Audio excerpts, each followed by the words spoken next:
Alice 97.3, Sarah Vinnie, Alice's morning show. What is happening? Headphones are all like messed up in my head. I'm over there? fine. I'm so good. Are you sure? Yeah. All right. Are you okay? Singing at the top of your lungs? I am doing great. Yes. Oh, good. Look to the east, everyone. Beautiful sunrise. That shadowy, bright glow right over the hillside. Amazing. Such a nice morning. Oh. And I had a great day. Did you have a good day yesterday? I had a lovely day. Tell me everything. It stopped being quite so windy. Uh-huh. Later in the day, it was hot out. Hot. It was hot. Uh-huh. Got some work done. It was great. What kind of work? Like gardening, and we're working on, we have these teak chair set thing that John, I don't know. Teak is a type of wood. It is. Chair you sit on. They're outdoor stuff. And so there's the work. He was shoving one of them across the porch the other day, and he's like, this feels pretty loose. And it went from, I'm going to tighten this one up to now we're repainting all of them. So we're sanding and caulking. That teak you have to. You know, you have to refinish it all the time. Teak, you can let it gray out, and ours has grayed out, but it's got some. It doesn't matter. It's honestly though, I was just like, oh, I thought we were just going to put one screw in the chair. No, we're basically rebuilding the chairs. He's like finds this little bit of rot, pulls the whole thing out. Was he always like that, or was that something that you've sort of, poured water on? Oh yeah, no, I'm very happy. But there's certain things that I don't get sucked into, and certain things that I do get sucked into. And so, there I am picking out a color for the things, and he wants to paint. They had a finish on them. They're not like I don't know if they're teak or not. They've lasted a long time. Now the teak wood is in question? I don't know. What just happened? Usually you get a teak thing and it's sort of like a raw wood and it just grays out. It gets like this silvery gray. Yeah, we have some of those at our apartment. Yeah, so it's not outside they're outside. They're totally outside. Right. They're teak lasts. I think it's something else. It is a very hard wood. They've lasted a really long time, but they had like a black finish on them, and that's mostly gone. And so he wants to paint them now, especially now that he's done all this work on them, and we've sanded, and he's like, oh, we're gonna get in. So I'm like, okay. So now we're doing that. But he's golfing today, so I basically have the day off. It's great. Yeah. You could always disappear them. The chairs? Yeah, put them out front, sign free. No, they're great. Move on with your life. They are actually, very, I love them. All right. Yeah. If you come over to my house, I'll let you sit in one, and you can be like, oh my God, this is such a comfortable outdoor chair. A teak chair. Who knew? Yeah. Changing my life over here. Right. You'll be like, where the hell did you get these? I must have some. Did you get them at the place that always floods off the No. exit there? I mail ordered them, no doubt. Oh. Yeah. Mail order. We've had them for 20 years. Is it Wayfair? I don't remember. Front Gate, maybe? Crate and Barrel? No. It's nothing. They weren't expensive, which is why I'm surprised they've even lasted this long. I mean, we've had them almost 20 years. So and this is the first time now we're giving them a major overhaul because John loves those chairs. He doesn't want anything to happen to those chairs. Who cares? Oh my God, we're talking about chairs. Well, this is your day. My day. Check this out. All right. I'm driving. So when I usually try to take the coast home, and more often than not, it's kind of an adventure. There's different stuff. I stop for lunch or whatever, right. And sometimes you surf. And often I've got my gear, and Did you have your gear, or was it like it's too windy? No, I had it, and it was good. Oh.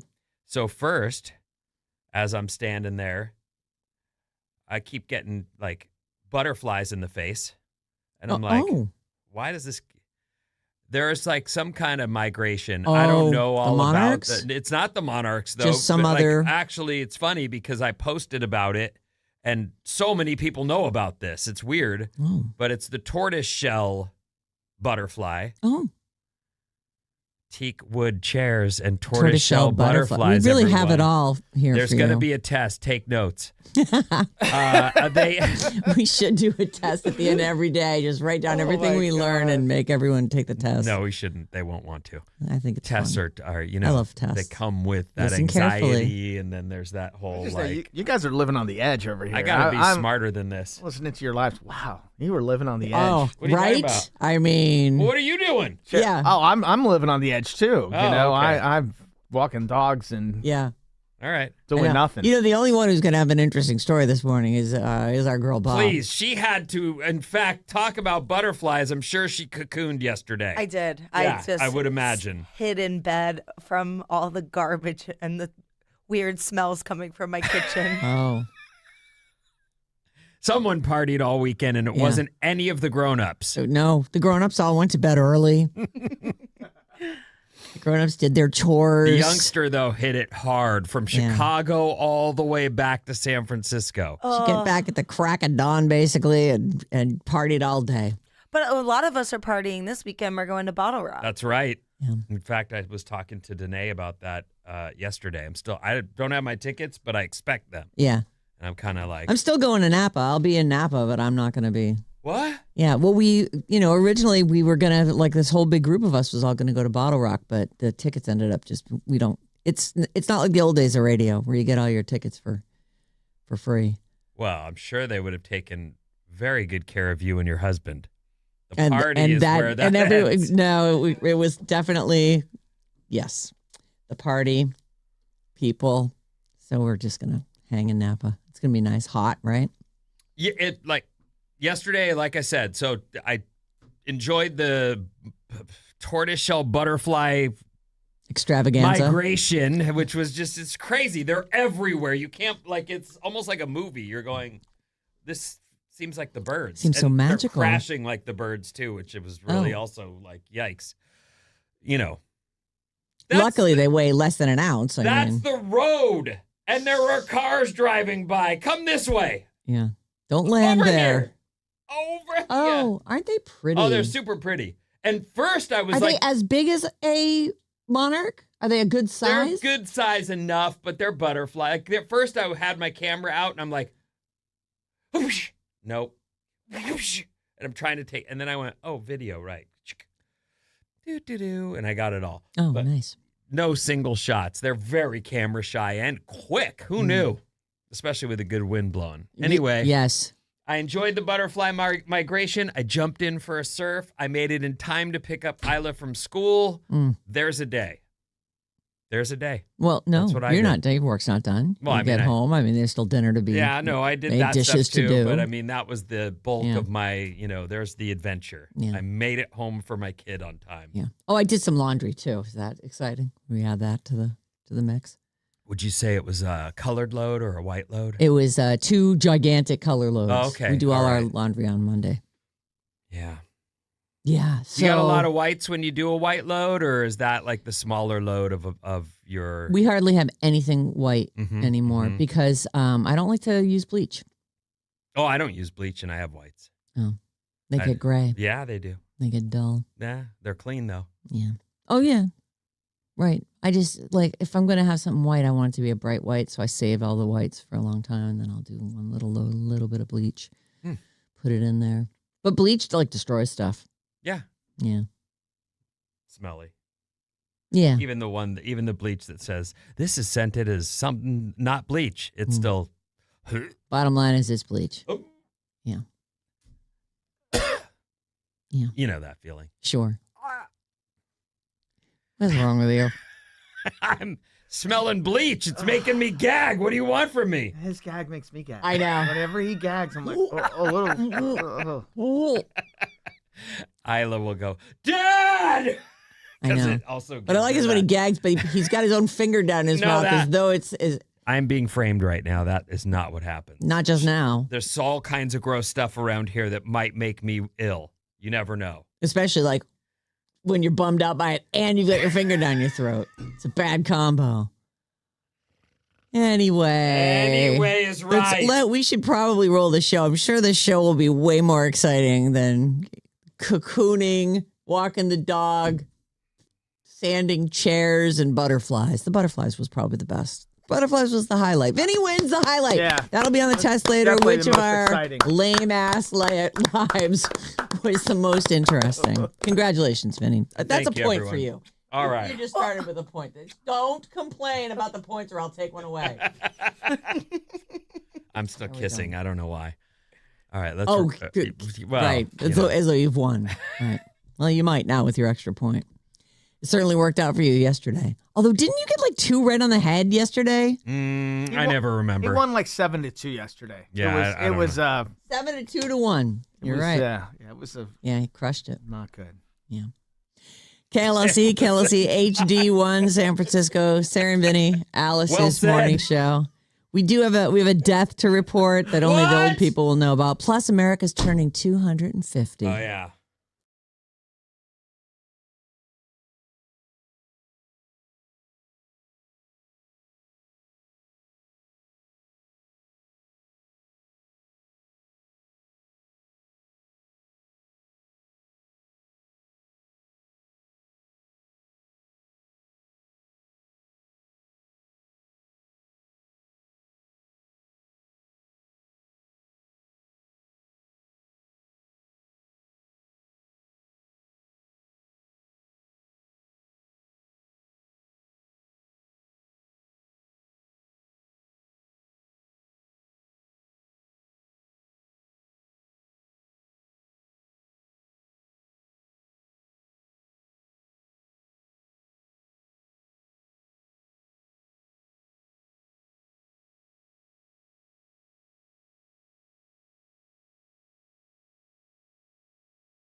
Alice, 97.3. Sarah and Vinnie, Alice Morning Show. Could you tell me now? It's not really appropriate now because it wasn't at the beginning of the show, but so this is still definitely the beginning of the show. Okay. Yesterday we were open the show with, what the hell we do. I went and saw some I just saw some butterflies. There I was looking at surf and they were like bouncing off my forehead because they're everywhere right now. And then I went for a surf and then I'm driving home and I see, you do not want to see this, by the way.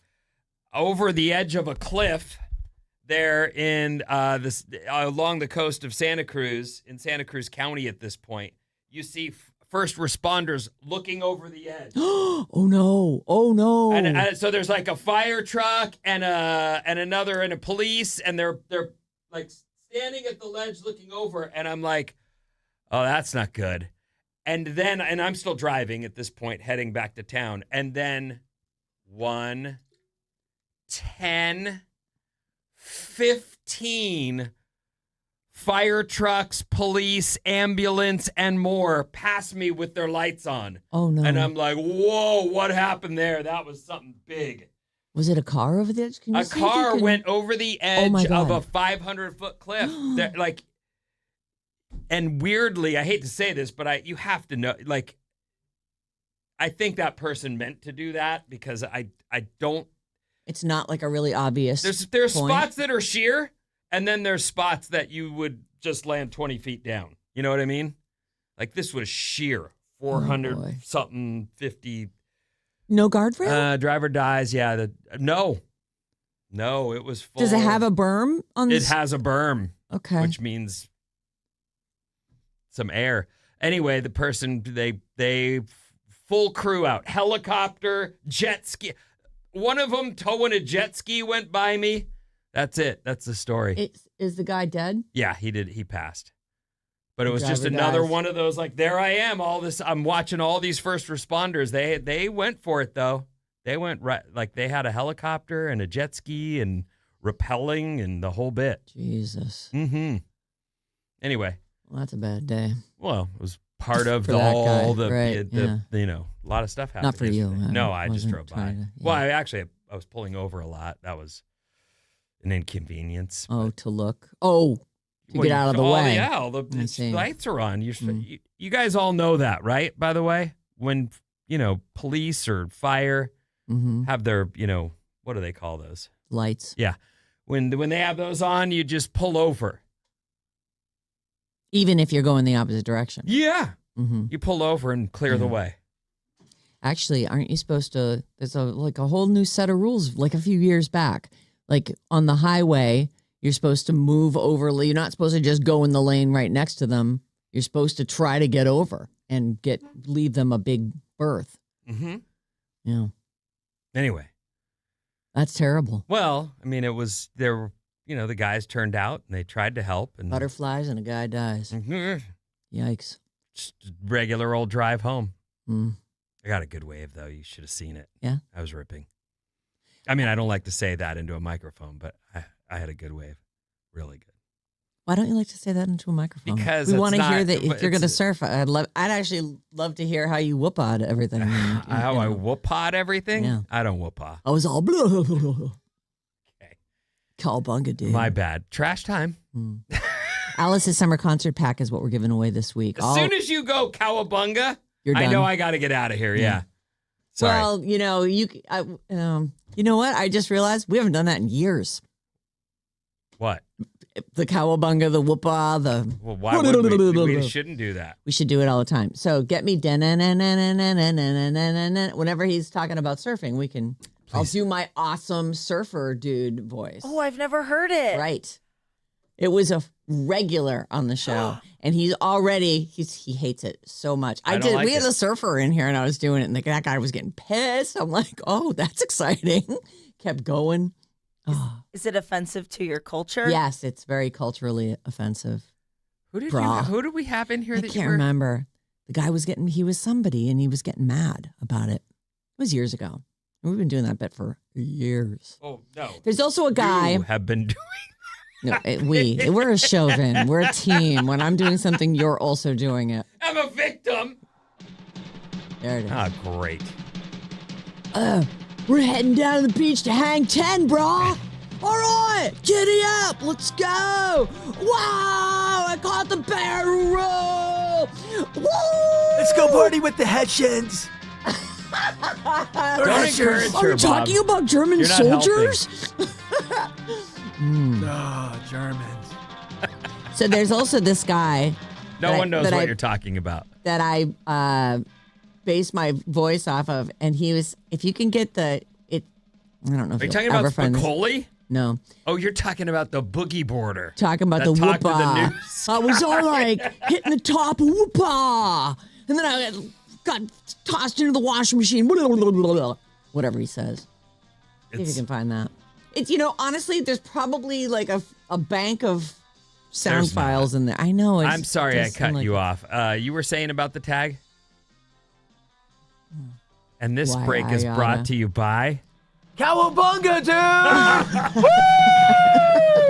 Woo! It's getting messy out here. Oh, kicked off my sandals, ran into the water on my short board. Very maneuverable. It's all sex waxed up. Alice's summer concert pack is what we're giving away this week. All this week, 905, 1205, and 505. We've got code words for you to win a pair of tickets for all 4 of these shows. The Pitbull show that sold out June 7th at Shoreline. Hillary Duff, July 11th at Shoreline. The Fray with Dashboard Confessional on July 23rd at the Greek Theater. And Santana on August 9th at Shoreline. 4 shows, 4 sets of tickets, all for you. 9:05 is your first chance today. We'll give you a code word. Courtesy of Another Planet Entertainment and Live Nation. You can call or text us anytime, 800-400-3697. And email us anytime at sarahandvinnie@odyssey.com. Who here knows who Mark Furman is? How did I know that our Bobby's hand wouldn't go up? About, I don't know, a year. Was this like maybe a year before she was born? Was this like 94? Or was it more like 95, 96? I don't know. I was still in college, so I think it's 94. All right. So this is O.J. Simpson. He murdered a couple people, and this guy is kind of the reason that he didn't get, that they didn't find him guilty. There were so many mistakes made. There were a lot of mistakes, but this guy lied on the stand about whether or not he ever uses the N-word, and then, of course, the defense produces the tape of him using the N-word. Then it all fell apart from there. This guy, Mark Furman, was a detective, and he was like the guy that they had on the stand. He was on there for that trial took 2 years. I don't even know how long that trial took. I watched It took so forever. much of that, but it's funny that what you just said, not because he uses the N-word, but because they caught him, is that you in the video right there? Yeah. Is that your filthy mouth saying that word? The one you just swore you never use? Is that? Oh my God, dude. Everything that guy, he was the guy who'd found the glove on the ground. He was the guy who mapped all the blood in the car. And then it became that guy planted evidence because he hates this. He uses that word. He's obviously a racist. That was their whole defense, and it worked. He died of throat cancer. Oh, He had an aggressive form of throat cancer, which he was diagnosed with last year. which means you can't swallow and you can't That sounds eat. terrible. Absolutely terrible. He'd been hospitalized for about a week before he died. He had done some cancer treatment, but made the final decision to stop. And they're saying here there won't be a funeral. He'd been living in Idaho. He died May 12th. He retired from the LAPD back in August of 1995. Surprised it wasn't sooner. And started writing true crime books. And he became a TV and radio personality, even worked as an expert for Fox News a few times. A year after retiring, he pleaded no contest in 1996 to a felony count of perjury for lying about using a racial slur when he testified. OJ's, they talk about them playing a tape in court, which he was clearly, that kind of contradicted his earlier testimony. Kind of. Mm-hmm. Why did you lie on the stand? Well, I was trying to get this guy put away.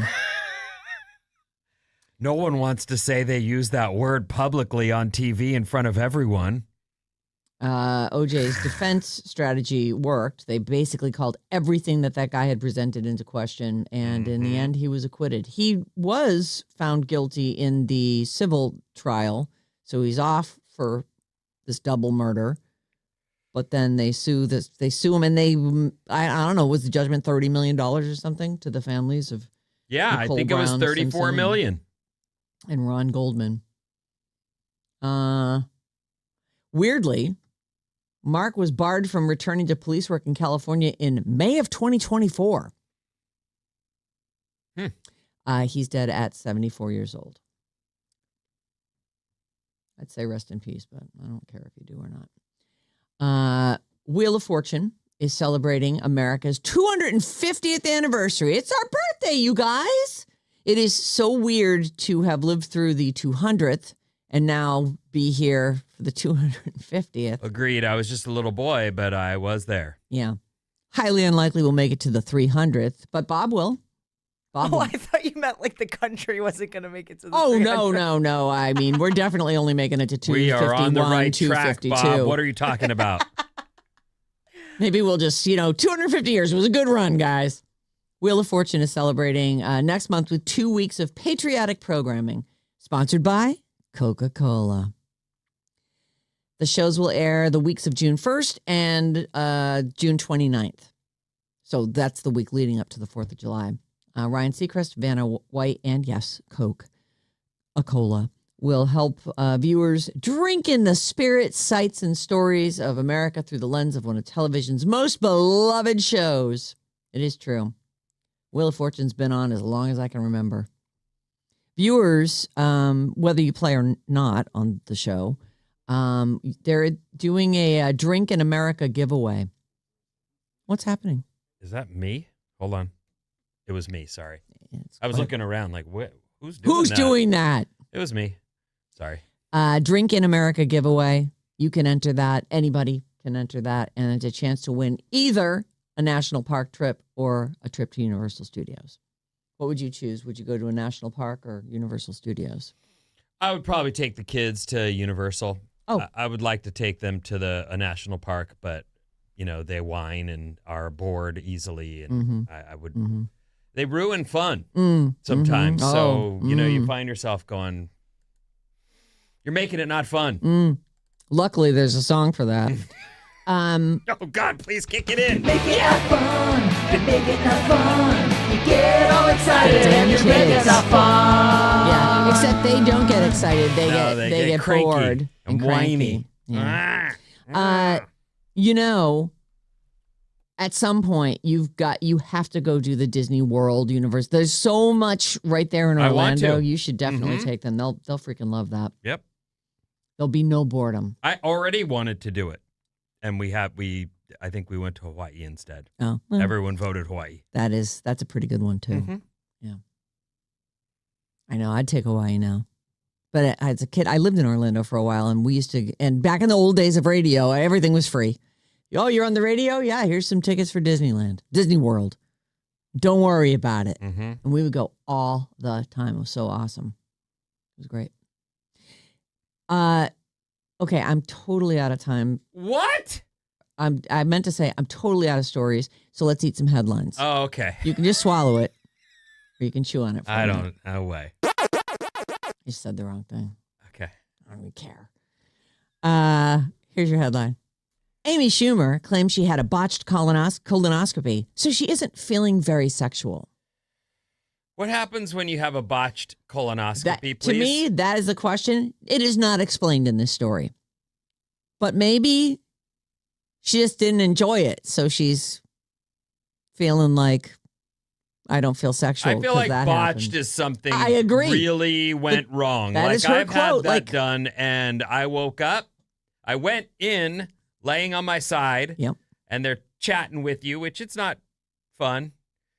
They do make it not fun. My pooper's aiming Right, out, sure. and they're lubing up a camera. Yes, it's the whole thing. There it is, and I'm just trying to be cool, and then you go down. You're gone, and then you wake. You come to in another room, done. And you know that your butt was out the whole time. Yes. That's the thing. It's like, oh, that's not good. Something happened to me.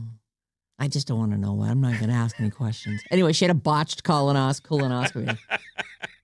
So she's not feeling very sexual. I would expect that to me that means you wake up with a diaper on. Right. Something like bad's something happened. was perforated. Yeah. Yeah. Yep. Well, she doesn't say what happened. And they talk about what a colonoscopy is, and a diaper would be unsexy. She did not elaborate further on the alleged colonoscopy mishap. Didn't she say? I'm not feeling my sexiest. She said, "I'm not feeling very." Let's see.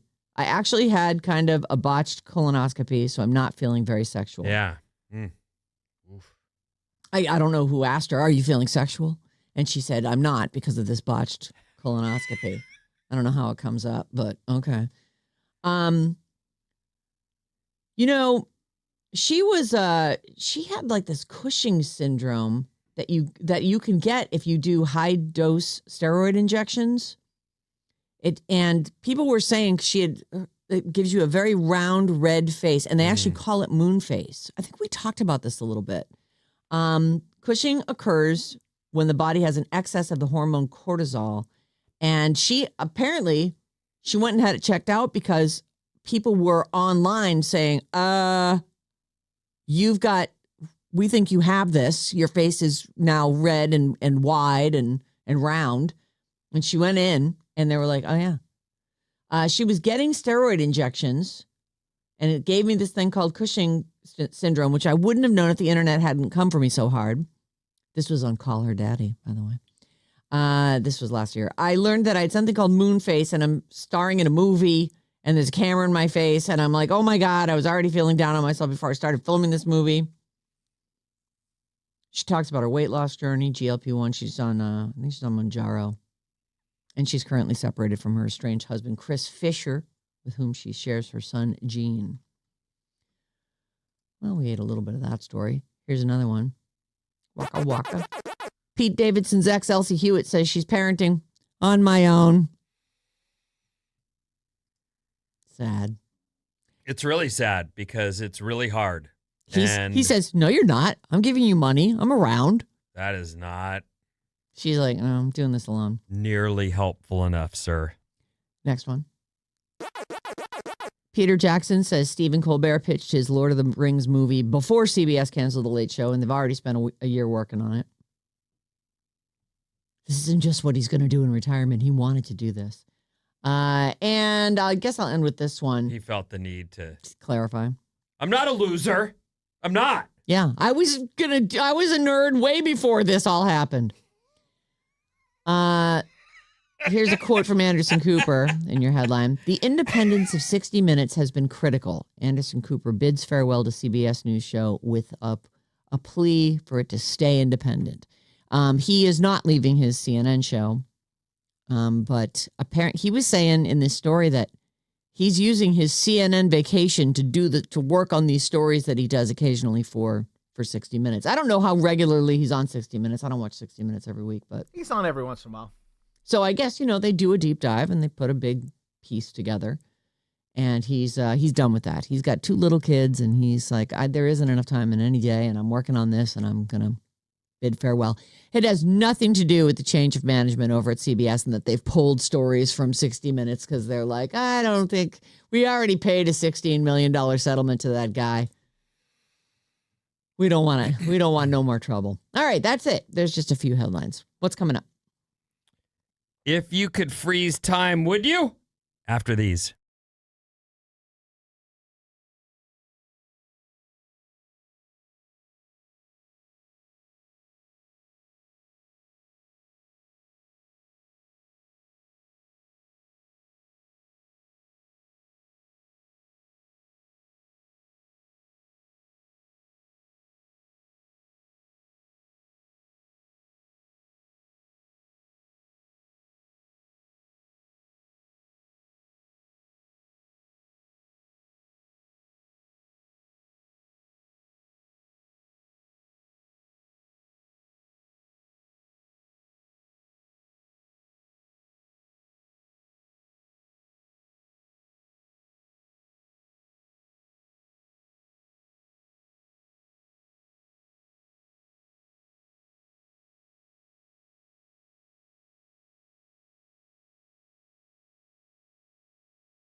Hoopa.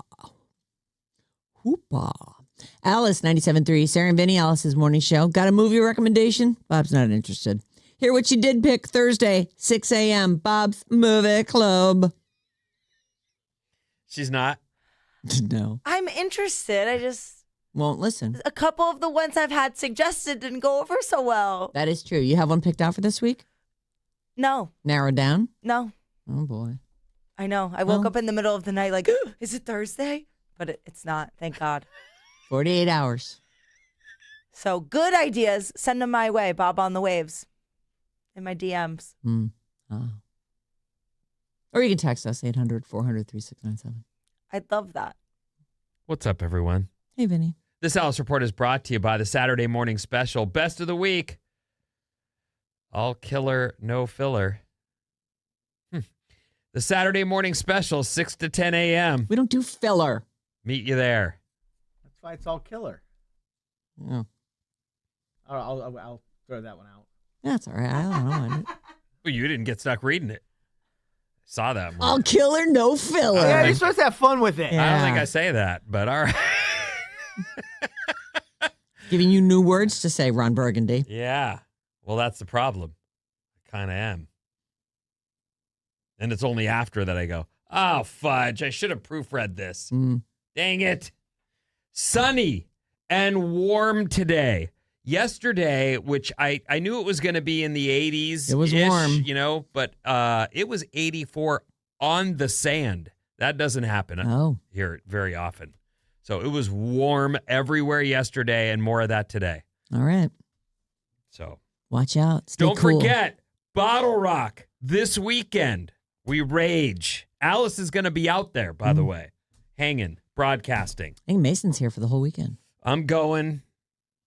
Maddie's going. Bob will be there as well. Will you be there? On Friday. All right. You're doing Friday and you guys are both doing Saturday? Yes. Yeah, I'm doing Saturday. Yeah. That's the day I want to go. Foo Fighters. Mm-hmm. The Spurs won game 1 last night versus the Thunder. Tonight is Cleveland at Knicks, 5 p.m. That's the NBA, everyone. Double overtime last night. Were you watching it? I watched all the highlights this morning. Okay. Yeah. That's going to be a great series. There was a movie when I was a little boy. Oh, listen I would have closely, Bob. been 11, 12. Okay. I don't know. I'd already caught girleria. What do you catch when you just can't, when you're just girl crazy? What is it? Girleria. Yes. Girleria? Yes. Go with that. I don't. I could not get girls out of my head. I love them. Okay. So there was this movie. I don't remember the name. Porky's. No, this guy, it was actually, I think it was like an after school special. Oh. I think this guy gets this stopwatch and he's able to stop time. Oh. And I remember this. it was I can't name it. Clock stoppers. Oh, no. That's from 2002. Yeah, that's not it. I was a little boy and there was this stopwatch where he could stop time. And I think he was, I don't know, my little. The Girl, the Gold Watch, and Everything. Oh. Is that it? Yeah, 1980, made-for-TV movie. In my little bent I brain. remember watching that. I don't know if this person was doing super heroic things with it, but I was like, I would walk into all the locker rooms of the world and stare at naked girls. And then it didn't even occur to me that you could like, I don't know, take pictures or like, I was like, and then I'll leave that locker room and go to another. Like I just had become this, like, I just want to look at naked ladies guy and that watch. But I didn't think I should save the world. Is that what the kid did with it? I don't know. I don't remember because all I could think of was I just want to look at all the locker rooms of the world and see the naked ladies. But this person, I'm sure, did good with it. I didn't think to, win the lottery or rob banks. Mm-hmm. Which just you could be do. a perverted little 12-year-old. Hey! Imagine that if you could stop time. That's the question. A random poll asked, if you could freeze time, what would you do? What would you do? What would you do if you could freeze time? What would I do if I could freeze time? I mean, bank robbery does come up. It makes more sense to me now that I'm grown up and through puberty. Like, maybe get some money. Yeah. I don't know. Do something useful. Right. Stop bullets. Don't be a pervert. Might be a good I wouldn't. goal. There would be You wouldn't look at all the men's locker rooms of No. the world. at all. Bob, Vincenzo. you're a good person. What do you do with the stopwatch that stops time so that you could move around the frozen people doing whatever you want? Yeah, I don't really see how you could save the world with a stopwatch, though. What if you stop time? Well, you'd have to be able to fly your own plane or boat or go to some place where they're negotiating and then write love letters to the two world leaders like, hey, I know we're not supposed to talk like this, but I'm a big fan of yours and you look great today. And I'm really hoping we can solve world peace. we can work this out. I really think we can work this out. Wink. I don't think I would bother with that. That doesn't sound like a very fun movie. You know what I'd do? I'd become a world-renowned magician, and I just stop time and I disappear things. Or, David Blaine. show. David Blaine definitely has a stopwatch that stops time so that he can open the orange, put the card in. He's got the. He is good. Yeah. He is really good. It's a. I think it would be a really fun party trick. You'd stop time, change everybody's hats, and take their shoes off, or all their shoes are in a pile in the middle of the Tie room. their Everyone's laces like, what the hell's together and watch happening? everybody Right. fall. Yeah. If you could freeze time, would you do anything illegal? 86% of people said, heck yeah. Yeah, I would. Heck Like yeah, I what? would. What? Like, go to the bank. Wait till they open the vault. Click your thing. Walk in there. Take all the money. Come on, Yeah, man. you go into one of the high-end, okay, remember that moo-moo, the fake moo-moo you got? Yeah. Well, you can go into the real moo-moo. You can walk over to stop time, grab a moo-moo purse, a real one, walk over, undo the Magnetic little tag. doohickey that's going to spew ink all over it when you break it open. You take that off, you walk right out the store, and you click your stopwatch. Time starts again, and everyone's like, hey, the moo-moo is gone. 25,000 is gone, and there you are with it over your shoulder, walking to the subway. I would definitely not use such a gift to steal and steal designer stuff. What do I want that for? For me, for my birthday. You're getting flowers from here on out. I'll take I flowers. can't think of anything legal I'd want to do. I know. Like everything I think of is illegal. So I'm Right. thinking of the magic stuff. It's the only thing. But then it would be like, what a waste this is. I've got this massive power and I just. I feel like I'd learn some skills, maybe how to play the guitar or how to read, or I'd watch So every you movie stop ever. time and sit there by yourself and study guitar. There's nothing else to do. It's stopping time. Nobody else is available. It actually sounds incredibly boring to me. Actually sounds wonderful. Do you age? I think you stop time. No, I mean, you'll age when you start time again. You go back to aging after, but you just stay exactly the same I mean, age? these can, since it's a hypothetical, we can decide. Yeah. I think it stops time. I think you don't age. Yeah, let's go with that. I think you say the stupid thing in a conversation, you could just click it and just disappear yourself. You could be like the disappearing person. Like, I don't know how I do it. I just blink my eyes and I disappear, and then I People suggested they'd Reappear never behind pay you. for groceries again, robbing from big businesses, becoming a poker shark, yeah, you could put your cards down and walk all the way around the table. trespassing for the sake of anonymous investigative reporting.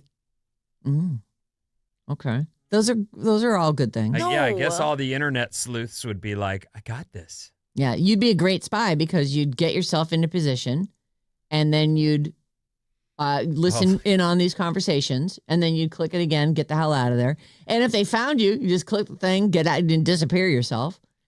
And as the article goes along, it says, would you switch clothes on two people?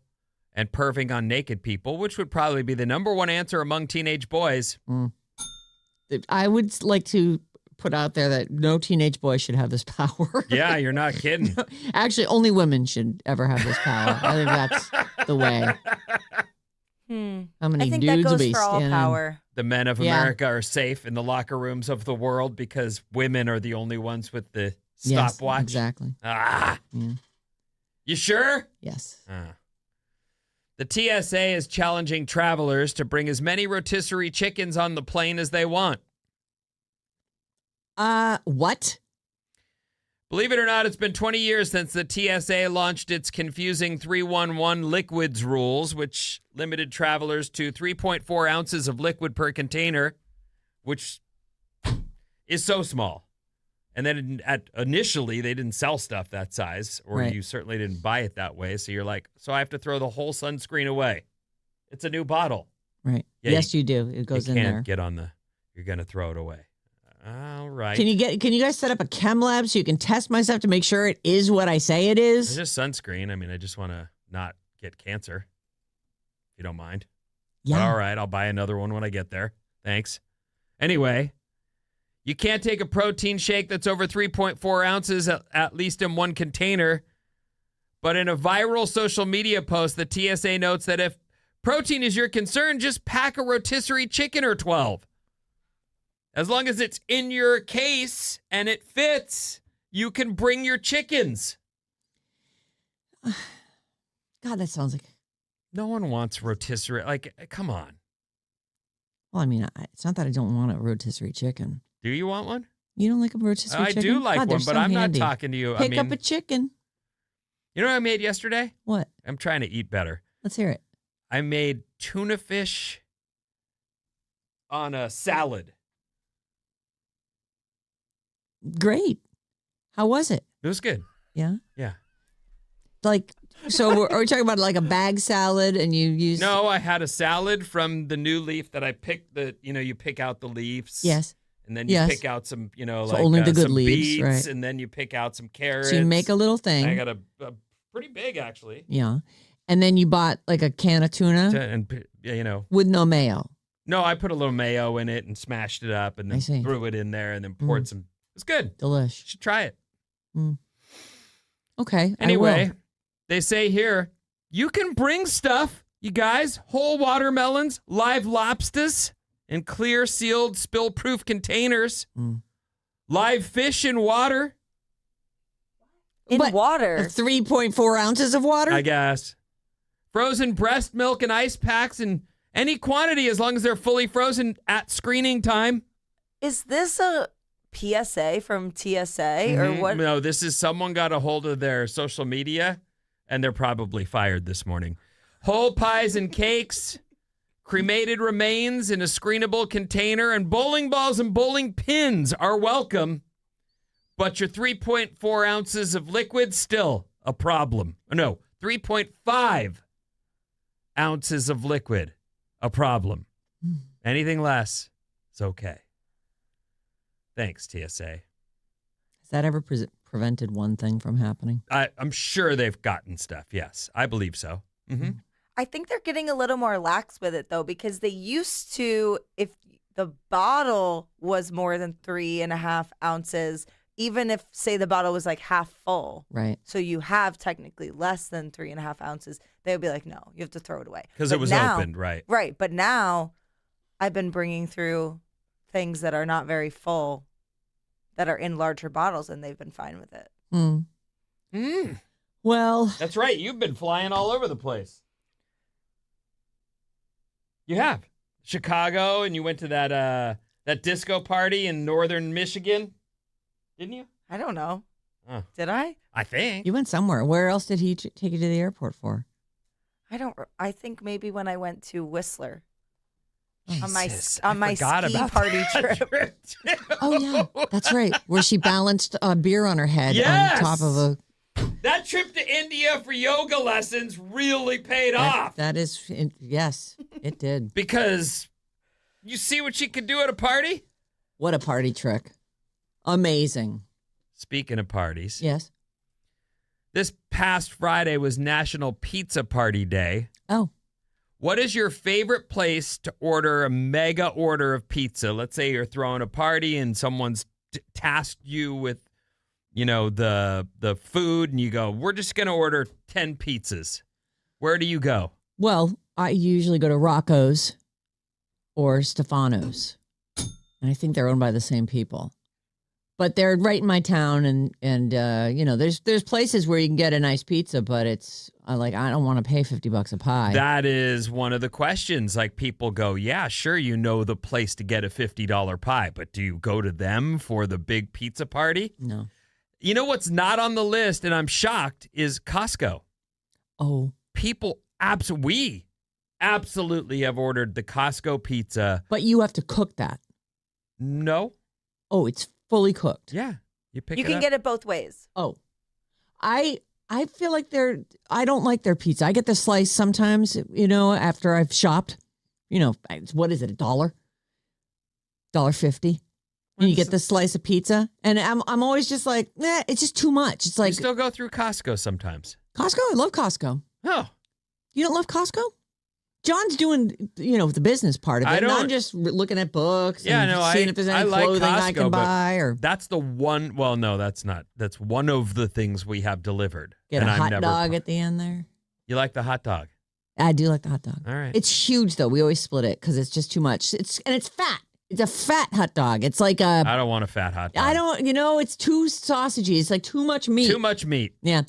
But what's nice about it is you can take like a little bit of the hot dog and a lot of the bun is good, So I make it work. I make it work then. But the pizza is like very puffy. It's like it's like a huge piece. I don't know is that the same stuff they're selling in the place? Yeah. Yep. So you can buy those. No, we've done it. I mean, that's like, for any big party, it's the cheap, easy go. According to a new report, Pizza Hut is still America's favorite pizza chain. Pizza Hut. It's the place that people go. Next I don't is even know if there's one Domino's, around here. Papa John's, Little Caesars is on the list. Pizza. Little Caesars, I mean, okay. Is that they have big square pizzas, right? Yeah, and I think they have them already pre-made. I think that's their catch. So you go in and you can say, I'll take 3 cheeses, and they just... They're already cooked and sitting there. I think that's their deal. I don't eat there. Hot and ready. Yeah. That's their catch. So, like, if I want toppings, then they put them on, put it in the oven, cook them on, and give them to me? I don't know. You can also order normal, but it takes like 12 minutes instead of it being ready. 12 minutes? Well, who's got 12 minutes? There's not really a Pizza Hut. Hard boiling eggs over here? I don't know. Anyway, Thank you. Pizza Hut, everyone.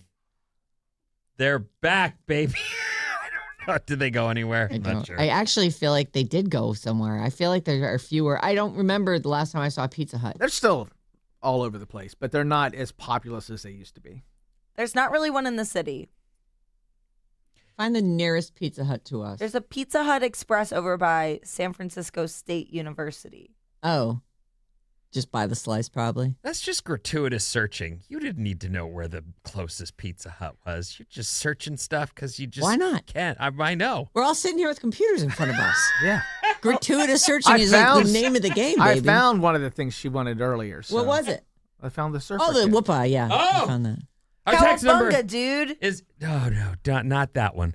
800-400-3697. Don't smile because she's getting in on your game. I'm very happy today. No, I'm don't. not even worried about anybody being on my game. I'm just so happy. 408. Absolutely cannot believe you guys just breezed over Girleria. Lord, San Jose on the app. Are you kidding me? It's fantastic. There was nothing more to say about it. That says it all. He's got Girleria. I don't know. I don't know why it has to be so messy. No, That's it's Vinnie. like gonorrhea. Oh. Yeah. Not like diarrhea. I was confused at first as well. Okay. It doesn't you matter. Caught the disease of Girleria. Right. Girleria. When I hit a It's like certain a age galleria. and I just went girl crazy, and there I am with this magical power in my little perverted 12-year-old brain. The stopwatch And that stops time. taking over the world and robbing all the banks, I'm just looking in locker rooms at naked ladies. Such a violation. What I a know. terrible person. I agree. Now head to the bank and pick up some money for me. I don't even think if I stop time, I could rob a bank. Like, I don't think that would help you. I don't have the keys. I don't have the codes. I don't know where things are. You have You to just wait keep until walking they. out without anything. You have to wait until they open up the vault. Or they're dropping off the money from the truck. Or You wait until they open up the cash drawer. You stop the time. You go back over there. You pull out all the cash. And then you close the cash drawer and you put yourself back in front of the teller and be like, where's my $200 I just asked you for? And they're like, oh my God, it's all gone. What do they say? Oh my God, it's all gone. You had to be careful. These days, though, you're always on camera. These days? These days, yeah. Nowadays. Wouldn't the cameras, if time stops, wouldn't the cameras We're stop? assuming that the cameras stop. Otherwise, you can't do anything the with this cameras stopwatch. do stop, so you have to push the button, and then you have to remember the exact position you're in. So you have to like observe yourself. Like I got to be in this exact position. You're making it way too hard. You really are. So way difficult. too hard, really. You just stop time. You walk from Yeah. your house down to the bank, go in, have your way, get what you can get, You've got to be in the same position because there's so But you many can do it every cameras. day. We're not in the world where there's cameras everywhere. Yeah. I want to be in the world where I got to outsmart the cameras, Ben. That's what I'm saying. I think the stopwatch sucks. I don't. does. I It's actually not don't want it. This I was want a it. show. I'm telling you, this was a show I saw, So- and this is what it brought about in me. There was a show called Voyagers, which was a show. So I have the movie and the show. I don't know which one you saw. You but say the name of this movie is the girl, the gold watch, and everything. I think that that's sounds the so one. familiar Yeah, to me. that's I the think one I that's saw. the it one. had the guy from Airplane in it. Leslie Nielsen? Robert Hayes. Oh, Yeah, Robert Hayes was in it. That's the one. Okay. And I think Pam Dauber from from Mork and Mindy. yeah, Mork and Well, Mindy. she had a minute at that Yeah. time. She was Yeah. a hot shot. She's a ditzy Southern damsel in distress, played by Pam Dauber. Here's one that you could do. Pam Dauber. Okay, I what like can her we name. do? These are suggestions for Yeah, how we can use well- our time-stopping stopwatch. Okay. Almost all of them are this one suggestion. Hey, Vin, I definitely watched that, and since I was a kid, I wanted to sleep more or needed more time for anything like finishing homework. I would imagine using my watch to freeze time. That's a good use of it. You could get as much sleep as you wanted. Okay, I like that. I would pause time to sleep, and then when it was unpaused, I would never sleep Yeah. and then I would actually be able to use all the time in the day. Maybe. Yeah. A lot of people have said the same thing. You can tell that what hour of the morning it is. Everybody's thinking the same thing. 925 would freeze time and get 8 hours of great sleep every day. Oh, imagine that. You'd wait till your alarm goes off. So now you have to get out of bed. And then you click it and just go back to sleep for as long as you want. And then when you wake up naturally, you click it again. And time resumes. And you're getting up with your alarm. I love that. That's the best. You know what? Whoever said that is the best, smartest person in the world. 707. You guys remember, Bob's never been to a bank. She doesn't deal with filthy money. She doesn't deal with filthy money. And the that's cameras thing really is a bust. Like it ruins. I mean, at the time, there were no cameras everywhere. Right. Now, I'd show up to the first gym on my journey and there'd be photos of this guy. And I'd be a 12-year-old going, oh, because they had video of me in the girls' That's locker why you room. got to. Grow a Oh. mustache? No. Oh. Yes. A mustache would probably help. Just let that grow while you're in frozen time. Right. All right. We're going to take a quick break when we come back. We're already down 1 in the new Harry Potter series. What?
Magic. Alice, 97.3, Sarah Vinnie, Alice's morning show. Our full show podcast. Miss the show or your favorite segment? Full episodes of the Sarah Vinnie Show are waiting for you on the Odyssey app, Apple Podcasts, Spotify, or wherever you listen to podcasts. Tomorrow at 8 o'clock, we're going to be playing Bridge the Gap. Joanne Santa Rosa. From Santa Rosa, Yeah, okay. North Bay. It was the Battle of the Bay. Mm-hmm. She's back to play again for the Zillennials, and we've got a guy. Jason from Burlingame. Jason from Burlingame. I'm very interested because Joanne not only wrote a book, which is super cool. Yeah, it's great, too. And when I asked her, will you write another? She said, nope. Yeah. So she scratched that itch and is done with it already. But she was saying that she loves K-pop. Mm-hmm. And then the BTS boys played at Stanford. So I don't know if she came down for that or not, but I'm curious. Yeah. They're actually, I think the last night of it is tonight. So if you're headed out for the K-pop show, I think people get there early, you know. It's like people saying that even the day before the show, They people were there already the day gathering. before. Yeah, waiting to get K-poppers are into it. I bet you that there are people who've like camped out there the whole time. Have you ever, I'm not talking about cheering at a concert for a band. I'm talking about seeing a heartthrob musician or actor and just gone full Beatles scream mode. Have you? No, but I don't, No. Have you ever gone full? Do you ever see the old videos in the 50s or 60s? Where the chicks are just losing. They can't even hear the band. They're just screaming the whole time. I've seen that. And have But you you've never done that. I mean, you can be enthusiastic and stuff, but I still would want to. I'm like, but I listen to this music and I'd like to hear them perform it. I have heard, I'm a parent to young girls, and I've heard young girls go full scream mode over an apple jelly rancher. So it's not like exactly oh my God, I love those! the boldest commitment of all time to, just go full throated screaming. But I'm curious what would send you over the top. I can't think of one thing. There's nothing for me either. Yeah. The most I ever lost it was when Neil Schoenstein walked in. I kind of lost it. I was like, oh, because it was a surprise too. So all of a sudden there he was. And I love him. In the grand scheme of Sarah losing it, between Not At All and Indigo All the Girls. Way. Right. Yeah, Indigo Girls and Neil Schon are the two that I've seen you where I'm like, what is happening to this chick? Yeah. Like, what is happening to you? I didn't cry for Neil Schoenstein. No. I feel like I was just so tired on the With Indigo, the Indigo Girls days. yeah. We were supposed to interview them, and then they didn't get there till later, so Gretchen got to do the interview, and I was sitting in the other room, and I was just like so in love with them. Crying. I just love them. I didn't even know, really. Emily's got like a whole throat thing going on now. They're still going to try. What do you mean? She's got they're still going to tour. Did she try some tea? I'm sure she's tried everything. Okay. Like this is what she does for work. I'm using these sugar-free How are they? Ricolas. They working for you? They're not nearly flame-throwing enough, but she might like one. Maybe she'll go for the full sugar for the flame throwing. I really miss that, like just menthol. I do. You were really dedicated. I'm actually surprised you still bumming me out. Right. I'm surprised you're still using them. It's like, when something's not as good as the thing you're used to, a lot of times you just enough of that. Yeah. Anyway, so what happened, Emily? That's it. Something's going on with her throat. She's got some condition. How do we get here? Because we're talking about crying over. what you go crazy what do you over. go And the Neil crazy Schon over? thing, I'd never seen you go that quiet. Like you were. Well, I was stunned. I think I was like in shock. I think so too. Yeah. I started talking and I was just like, It's such a bummer because it was a wasted opportunity. Like Pat afterward says to me, this is a friend of mine who also, everyone knows Pat. Okay, I don't know if everyone knows Pat. I don't, it's just a friend. He's like, why didn't you sing something with him? I'm like, that thought never occurred to me. I should have said, play Stone in Love, let's go. He had a guitar around his neck. Yes, he did. And I was just like, I was dumbstruck. Oh. When I have nothing else to think about, I think about what I would say if I met those people who Is are that important so? to me. Yeah. And what do you think you would say? Mostly it's just thank you. To Taylor, you Yeah, go, to Taylor. thank you. I A heard that. heartfelt thank you. You wouldn't just start crying if you met Taylor? If you met Taylor, you wouldn't just be like, Well, like you said, I might go into shock. If I knew I was about to meet her, I think I would be fine. But if it was out of the blue, if I Right. got surprised by her, that's why I try and be prepared and think about what I would want to say. I wonder what it's like to be Taylor Swift or Tom Cruise, where you never just meet anybody. I think it's probably bizarre and surreal for forever. There's almost no one who can meet Oprah who doesn't have some thought about her or knows who she is. You know what I mean? Like these people who Well, that's why she avoids everyone. never meet a person who's normal. And it's annoying too, because even if you are, like, say you're Taylor Swift and you happen to be checking out at Target and the person's playing it She's cool. not at Target. But you know what I mean? Yes. Like the person is having a normal conversation.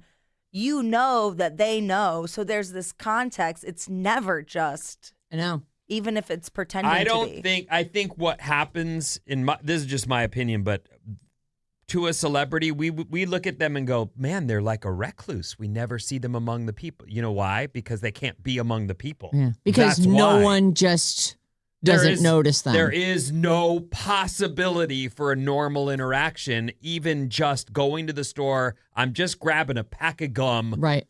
It's a scene. Yeah. It's a whole thing, and all of a sudden they start to just close it up, Right. Ugh. pull it in. And there's also, even if no one approaches them or loses their S in front of them, everyone knows they're there. Everyone's aware of it. Everyone's surreptitiously filming them. Everyone is looking without looking. I'm not looking. They're told. I mean, Right. that's got to be, you know what? If I was like a superstar like Oprah or somebody, or Tom Cruise or Taylor Swift, I would have, and I'd have all the money too, because I'm Oprah. I would have just crazy great costumes.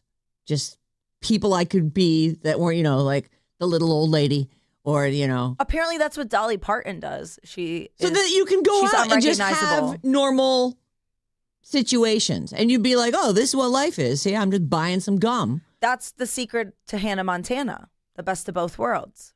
The best. And Superman. Just put some well. glasses on, kid. You're good. Yeah, I mean, that's all he really needed. Clark Kent was so magically disguised by those glasses. Whew. Jeez. It's got to be hard to be a star. I would never want to be that famous. You two have the perfect amount of fame. You know, you I go to have the often grocery said- store, people recognize you. They don't. But not that often. Not everybody. It is not even close. This is, if you're going to have fame, radio fame is the way to do it. Most people, no idea what you look like. Local celebrity. Yeah, like a local celebrity. You can get a table at a restaurant. So if you're ballsy enough to go, Dad, do you know who I am? I host a radio show. And no, I don't know who you. Okay, never mind. Goodbye. Humbling. You got to stay grounded. You do. I wonder if that's, if you are Taylor Swift, once you get to a point where you're comfortable with somebody, if you're like, this is a treasured person, I can't let them, like, this person actually knows me, not just what they read in magazines or online or whatever. Like those, and probably your early friends become just exponentially more important to you. Like the people you grew up with who knew you before you were the you are now.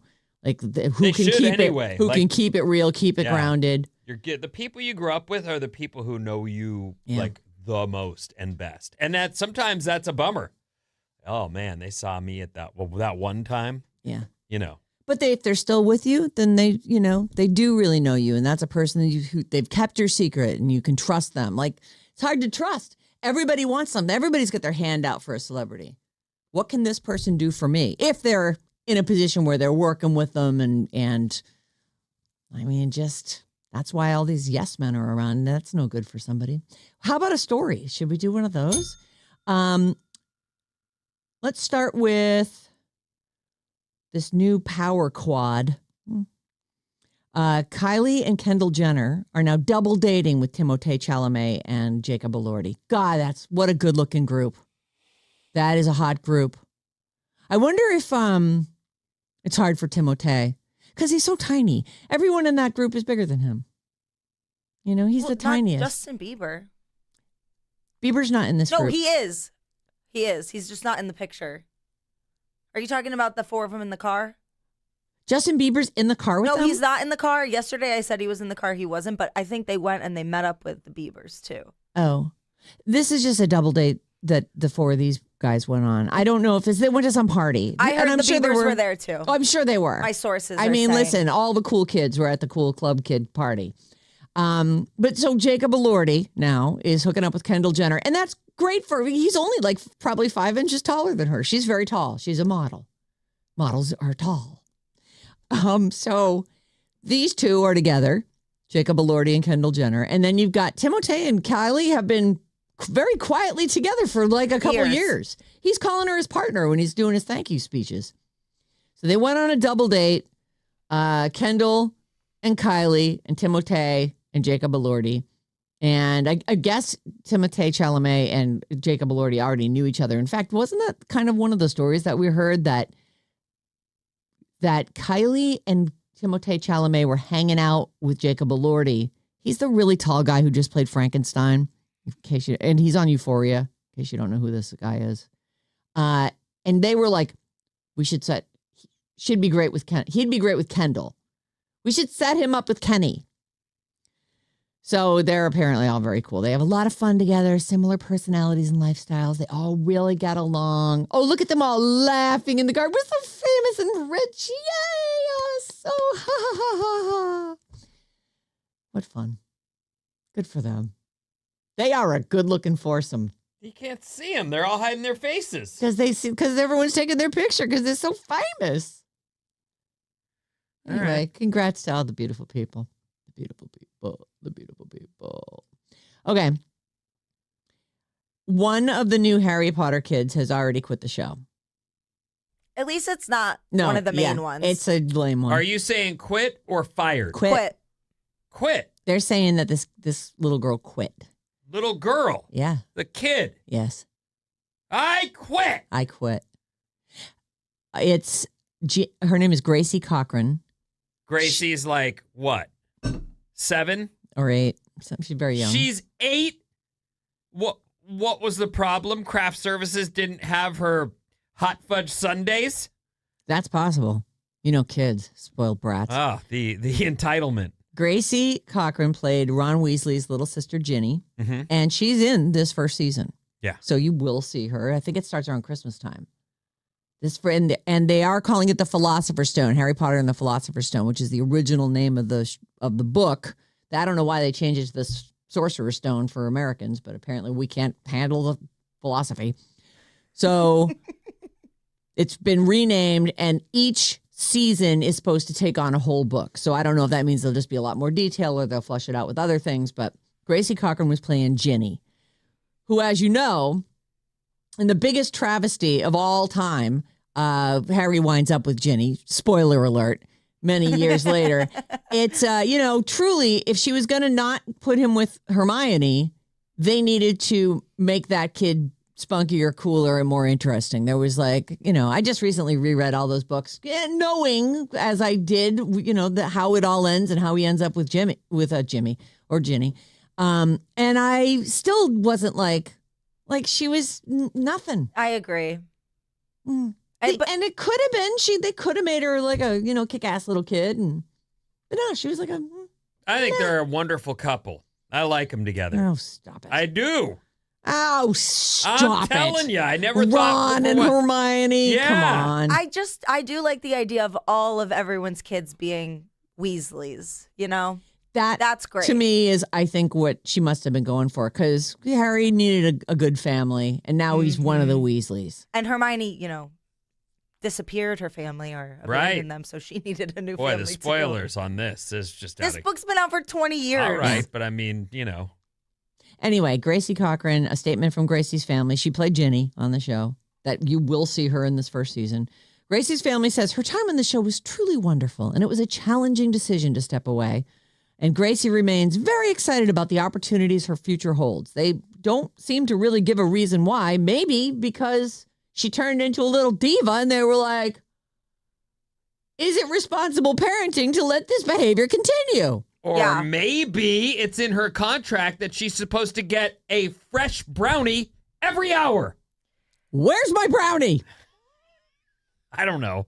I can't imagine how you walk away from a gig when you're 8. Right? I mean, it's got to be the parent, something with the parents. It has to be something. They really did their homework before they cast these kids. Like, they built them a whole school. The idea is that they're going to be working on the show for the next 8 years or whatever. So it's not like they accidentally cast a girl who wasn't right for the part, who couldn't handle being on She's set. cute too. She's very, like, I've seen the pictures of the cast, and little Ginny is cute. And frankly, I don't know that she doesn't have a giant role in that first book. Right, it doesn't matter. In fact, if anything, I think she's mute because she's like sees Harry Potter and goes, and can't interact with him. She like hides. Of all the people to recast, this is the best person to have to recast. Yeah, because we're barely going to see her. Right. Just hiding behind stuff the whole time. And kids grow so much at that age, too. You know what is probably just total error on my part, but I think it happened here on the show. Someone went, "You didn't know they changed Hermione? Gandalf right in the middle of Dumbledore in the middle of filming," and I didn't. I think they changed him to Gandalf, didn't they? I don't know, but I just went. It was like one of those where I went back and looked and went, "Son of a." It's a different guy. It's a totally different. If they can recast Dumbledore, then Ginny is going to be completely fine. Oh, the first Dumbledore was so good too. I think he died. Yeah. Yeah. Which, that can't be helped, you know. Although Princess Leia did also die, and they still put her in some of the movies. I think she's in. That's true. They could CGI this crazy. Yeah, they could have. Right. So HBO praised her work on the show, said they supported a decision. Obviously, they're recasting. Season 1 premieres this Christmas under the title Harry Potter and the Philosopher's Stone, which is the original title of the British edition of the first book. The plan is for each season of the show to cover one of the books. I look forward to it. I'm always excited for. I love Harry Potter. I wish I could have gone to Hogwarts. This is a funny callback. 310. Someone should have told that brat about David Caruso. She thinks she's going to have a big movie career now. Millie Bobby Brown may have revealed her baby's name it's on a necklace, although it's also her grandmother's name. It's Ruth. But the kid's like 9 months old, and she posted it's a selfie, and you can see the word Ruth on her necklace. And so now the internet's going bananas, but it is also her grandmother's name. So, which the kid could very well be named after the grandmother. There you go. Millie Bobby Brown Jovi. I'm sorry. I think I said her name wrong. She and John Bon Jovi's kid have a kid. And I'm out of time. Vinny, what you got coming up? I'm going to tell you how to choose the one. Oh, I'll need help with that. After these.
Alice, 97.3. Sarah Vinnie, Alice's morning show. Bad Advice, it's back on Friday at 7. Send your problems to badadvice973@gmail.com and let us take a swing at it. We looking good? We got a lot? I'm going to sneeze. Oh, this is great. Bless you. Bless you. Bless you. Double bless. Thank you. Thanks. No, I need more. I need some bad advices. If you've got some problems, I might be able to squeeze you in this week. Badadvice973@gmail.com. You know you've been grinding on something. Yep. You know you were up all night grinding on that thing that you can't Let figure us out. help. We got this. We do. Just send the emails to. Badadvice973@gmail.com. This House Report is brought to you by Bridge the Gap. It's our battle of the generations. It's called Bridge the Gap. I mean, it's ultimately we're doing a good service in that the generations are closer. Sure, we're learning. More harmonious. Right. But first, we must battle to the death. And then comes the harmony in the bridging. Between the, right. This week, reigning champ, Zelenel. Do you see that? I mean, it can really only be Zillennial, so I don't know if... Joanne from Santa Rosa takes on Gen X's Jason from Burlingame. Come on, Jay. Tune in tomorrow at 8 for all the action. Should be fun. I will. I'll be tuned in for that. We're working on questions as we speak. It is beautiful out. Yeah, it's looking really like a great day. It's going to be a great day. The sunshine will be full blue sky, sunny, highs in the 80s, mid to even upper 80s. Warm today. And less windy. There's a American flag right outside the window there, and it's not completely slack, but it's hanging downward and barely moving. It's going to be a fine day, a fine summery day. Tonight in the NBA, the Eastern Conference Finals are on. Cleveland at Knicks, 5 p.m. game time. Also, you are going to, I'm sorry to bring you this news, you are going to want to cancel your trip to the Congo or Uganda. Oh. Seems there's an Ebola outbreak. I'm seeing stories about that. Yeah. I don't like to hear about Ebola outbreaks. It just sounds very bad. Yeah. Yeah. So Ebola, you don't want it. No. Yeah, and Ebola. You most definitely want to cancel that trip. Yeah, don't go. I mean, you can go someday. Just don't go now. We are going to talk to Scott Budman next hour. Oh. We were kind of working on him this hour, but it seems, I don't know what's happening. What are you doing? We might have him. Oh. No, we don't have. Never mind. Okay. We don't. Are you sure? Because I feel like I see him. Do you see him? Pick it up. Oh. I think he's. Oh, are you washing your hands? He's in the oh, no. Yeah, he doesn't. Is he really in the shower with his... That's the best thing you've ever done. Well, I feel bad. It's like such an invasion. Oh, wait, he's there. He's evidently all of a sudden he's there. Like we were planning to go at 8:30. Were you in the shower or just washing your hands or something? What? Yeah, just watch it. I mean, I had turned it off and then turned it back on, and I thought, anyway. That was no. excellent. You know what? Ladies and gentlemen. That's how you start the show. And NBC Bay Area's Scott Budman. Scott! Welcome to the show, Scott Clean Budman. as a whistle. Sorry, Scott. I told him 8:30, but I saw that That's it was okay. connected, and I thought, Are you naked though? I mean, are you like get ready to jump in? No. No, you're you not ready, can't jump or... in, or You'll no, never you're not know. naked. Oh, You'll boy. never know. Okay, No, all right. no. Have you? That brings to mind a question. I'll bet it does. Scott Budman of NBC Bay Area, you're known the Bay Area wide as the best reporter of all times. Certainly around these parts. Have We're you always ever talking found about it. yourself there in a gym after working out, showering, and someone recognizes those glutes or something on you, and they're like, Scott Yes, Budman, and- what? Yeah, I'd love to think they're recognizing the glutes, but they're not. But what I get a lot, and this is common, is TV ads, some heft and some size, and you're wearing a suit that makes your shoulders look broad. So people will come up, and I get a lot, oh, you're taller than I thought, because I get it. But some people will be like, oh, you're skinnier than I thought or scrawnier than I thought because TV makes you look a little bigger. Wow. So, yeah, people in the gym will be like, oh, that's it. All right. Yeah. Poor dear. That is not That's nice okay. to the people out there. That is not a nice way to greet It's all right. NBC Bay Area's report and As we Alice News discussed, Network. people do lose their when they meet their heroes. And so sometimes things fly out of their mouths that they're like, that might have been hurtful. Again, Hero is doing a lot of work there. People are nice. They'll come up, they'll say what's up, and I like that. And that's awesome. And it's just all good. It If really you want to is. follow Scott, you can find him on all the socials at Scott Budman. So you were last in, and we talked about this case that there's a court case in the East Bay, a fight happening about. I can't think of it's not Open. Is it OpenAI? It is. It is OpenAI. It's OpenAI. Okay. Yeah, we tell us everything. They've Update judged. us It's on this. over. Oh, okay. I believe. Yes, it ended yesterday. They had a verdict. Interesting case where the jury was seated to advise the judge, not to make a final decision like a usual jury. But the jury did come in with a verdict.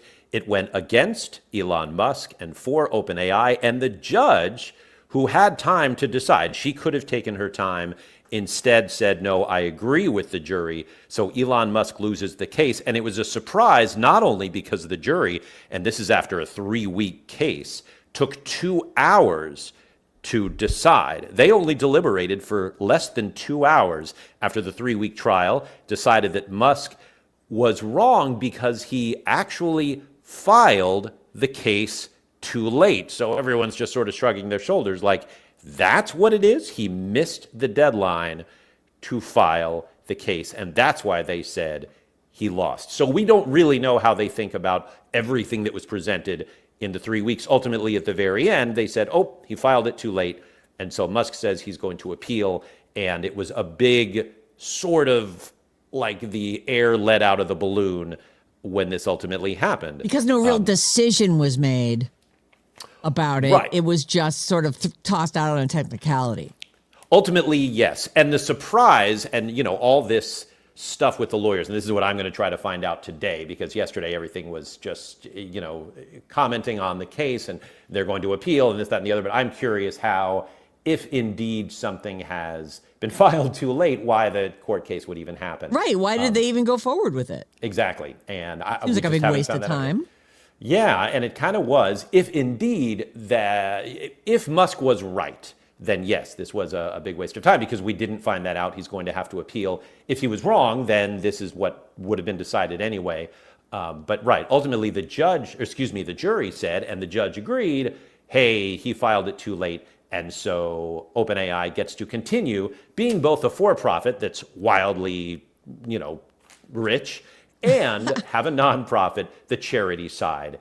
And that's what Musk wanted to see happen, was for them to commit to the nonprofit side, which he says he committed to back when he funded them with some $38 million.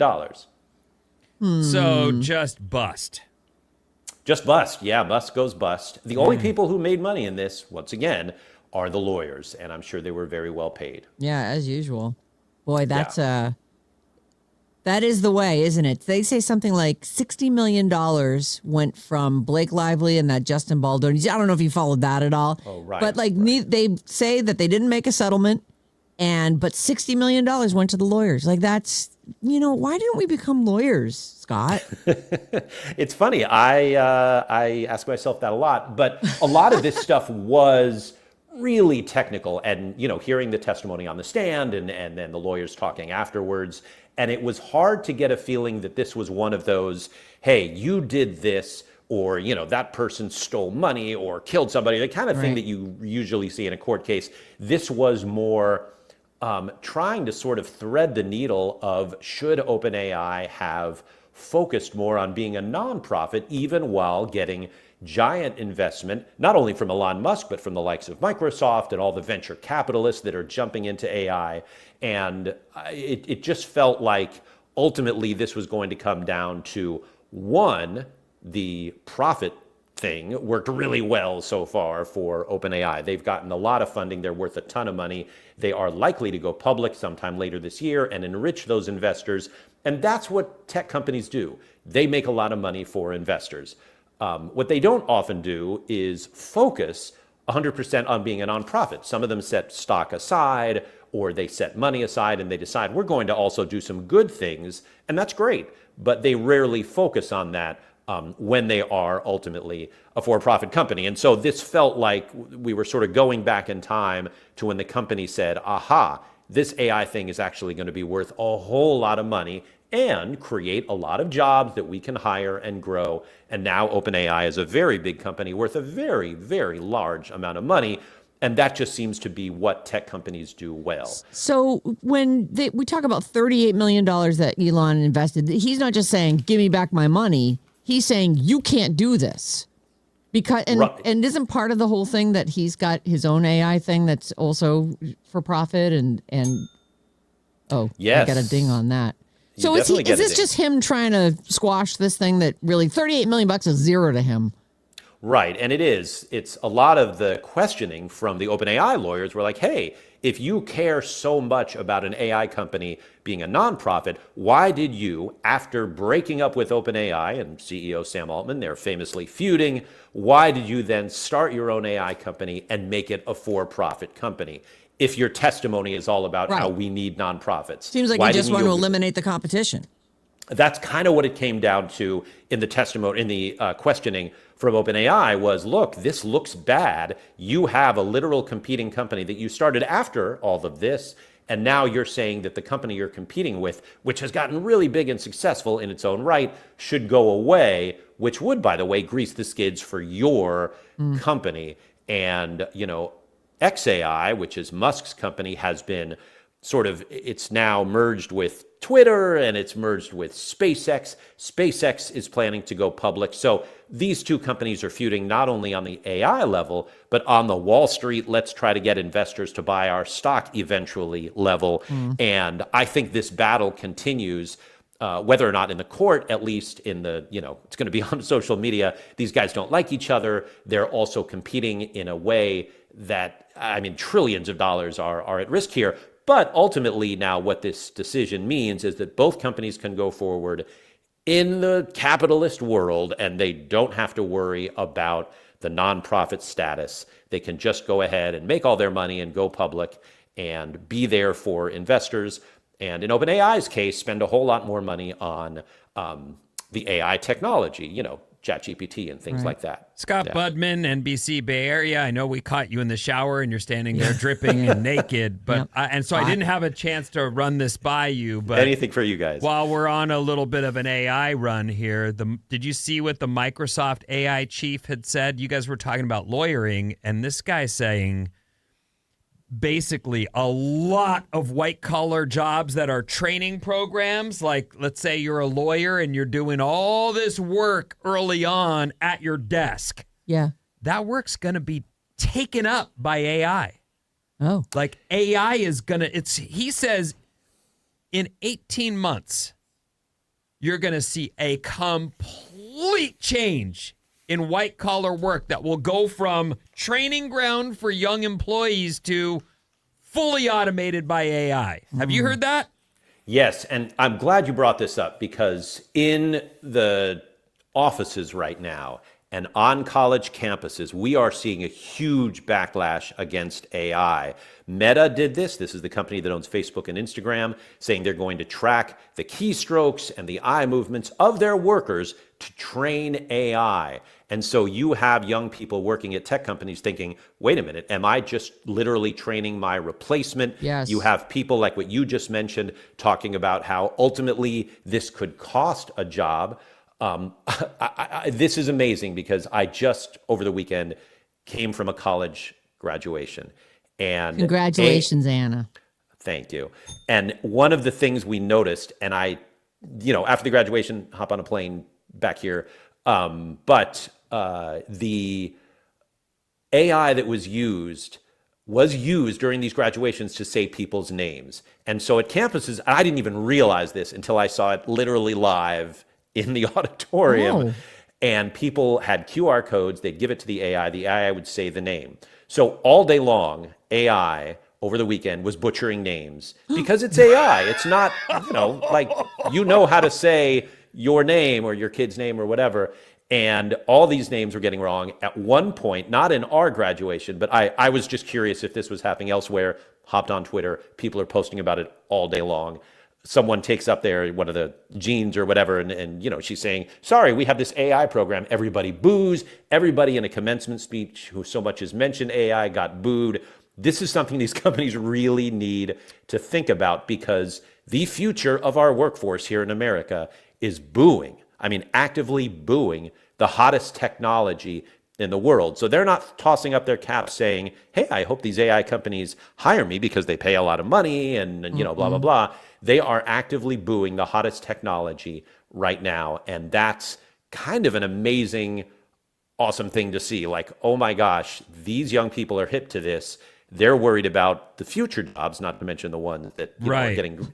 And they just literally booed every mention of AI all weekend long. We did a story last week about a speaker at Florida University who mentioned AI and everyone booed. And my buddy wrote me and said, the keynote speaker at Berkeley's graduation just mentioned AI, and the class of 26 did the same thing they did to that lady in Florida. They widely and loudly booed this person. And so I do think there's that backlash, but this also is so interesting. This guy from Microsoft, he's announcing it's going to savage the workforce in 18 months. So I'm glad you had some idea of what I was talking about, and there's no solution yet. It'll Not all yet, work but- itself out, I'm sure. Right. And yes, and things that are unpopular are sometimes unpopular until they figure out how to be popular. But I mean, you mentioned Berkeley. I was out of town. If they do that in Berkeley, which is literally where this stuff is being developed, I mean, right here in the Bay Area, these AI companies, I hope they learn something. I know the CEO, or the former CEO, Eric Schmidt of Google, spoke at one, I think at University of Arizona. He was talking about AI. He got booed.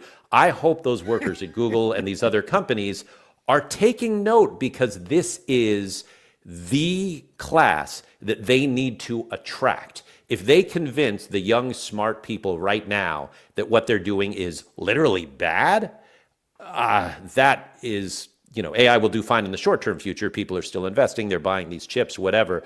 But then they will have a whole generation of people that are like, well, this is something I don't want to do. And tech has survived because it's had a certain cool to it. I want to build phones. I want to set up dating apps, whatever it is. And if it loses that cool, it doesn't matter how much investment you have.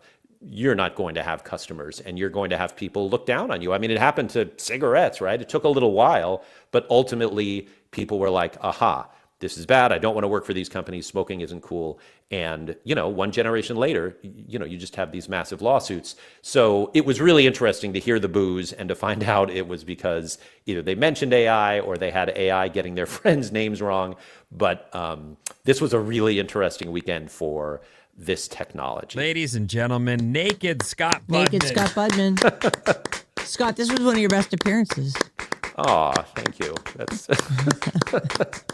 I feel free. I'm kidding. I'm really not. You can find him. We want to believe that. On the socials at Scott Budman. Thanks, buddy. Have a wonderful day. Our text Thanks, number you is guys. 800-400-3697. And Maddie's on the show. 510. Loved hearing Scott Budman wash the Ebola off his hands. Yeah. Thanks and good Gotta morning. get that off of there. Yep. Yeah. 415. Scott sounds naked to me. Yeah. Yeah. I think he was naked. Yeah. Yeah. I'm going with naked. Yeah. I mean, why you don't start the shower with your clothes on? True. That is Right. true. Right. Yeah. Actually, Depends how long it takes for the hot water Yeah. to come Well, on. yeah. You live in Yeah, if you live sometimes in an you- old building, I guess. Yeah. Yeah. Actually, she's Actually. not to be a contrarian, but I do sometimes. I think Scott Budman's got all the technology, and his hot water heats up very fast. Yeah. Isn't that funny though that all these commencement speeches they're trying to be, on the cutting edge, and they get booed. Yeah. Don't even mention AI. Yeah. The enemy. 408. I'm a CSU student with finals today. Wish me luck. Wish us all luck. Good luck. We're doing finals this week at my university, and let me just say this: if you didn't do any work all semester, please don't send me an email and say why you didn't do any work all semester and can you please still pass? It's not going to happen. And every professor gets these at the end of the semester. Something, somebody died, 1 million deaths. It's been like World War I in my classes this year. Like how many people have died. It's been crazy. So don't give the excuses. I also am a professor, and I say the same thing. Yeah. Your excuses aren't good here. Yeah. No excuses. You should have dropped the class. What do I need to do? Get a time machine. Go back. First day. Yeah. They don't. I wish I could say that. Even if you had the watch that stopped time, it wouldn't help you. In this case. Not in this case. The deadlines are passed. Oh, so many deadlines. You didn't do the work.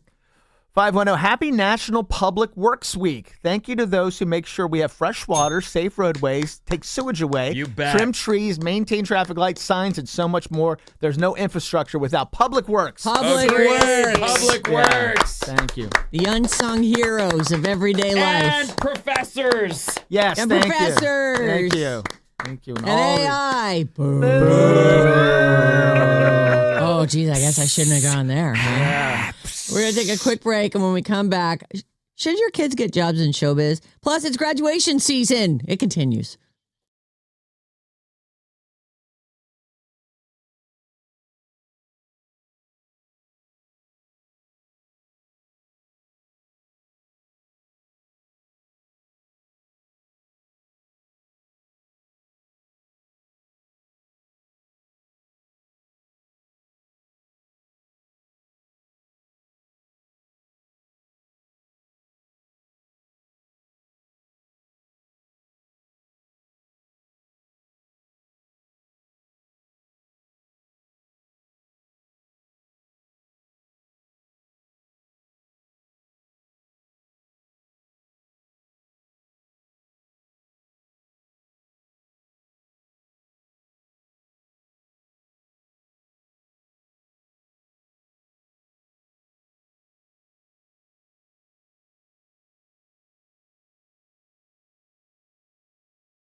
97.3.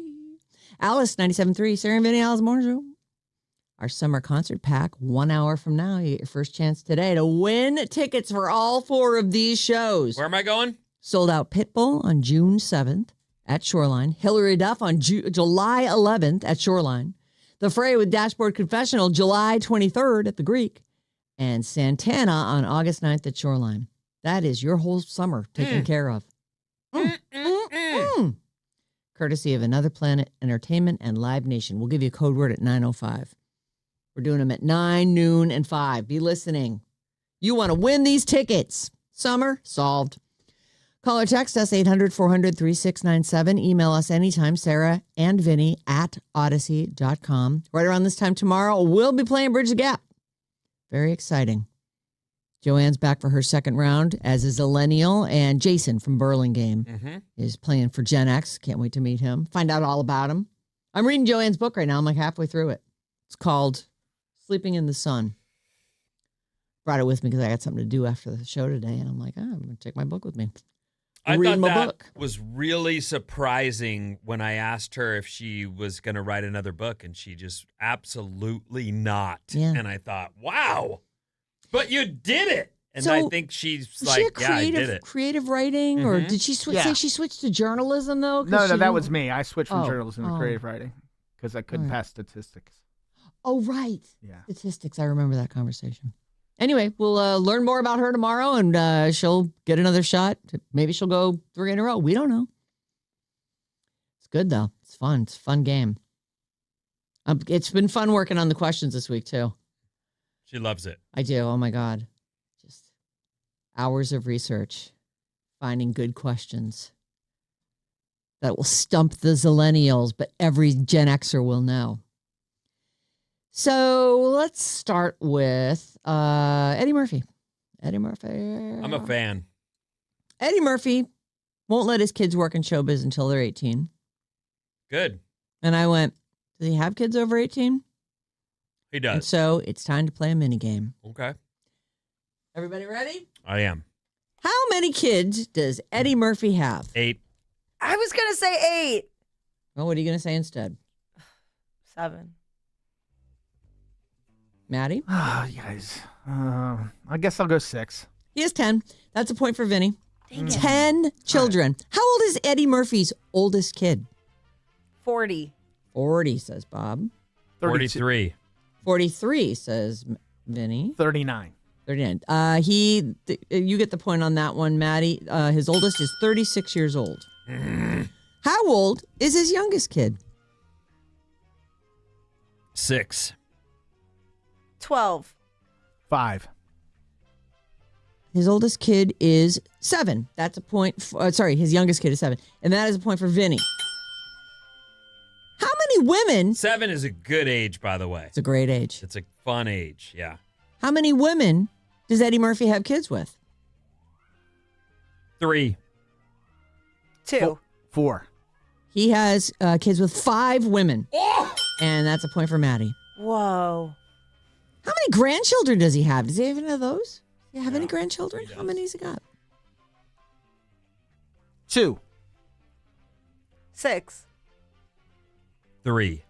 He has 4. That's another point for Vinny. Vinny wins that game for sure.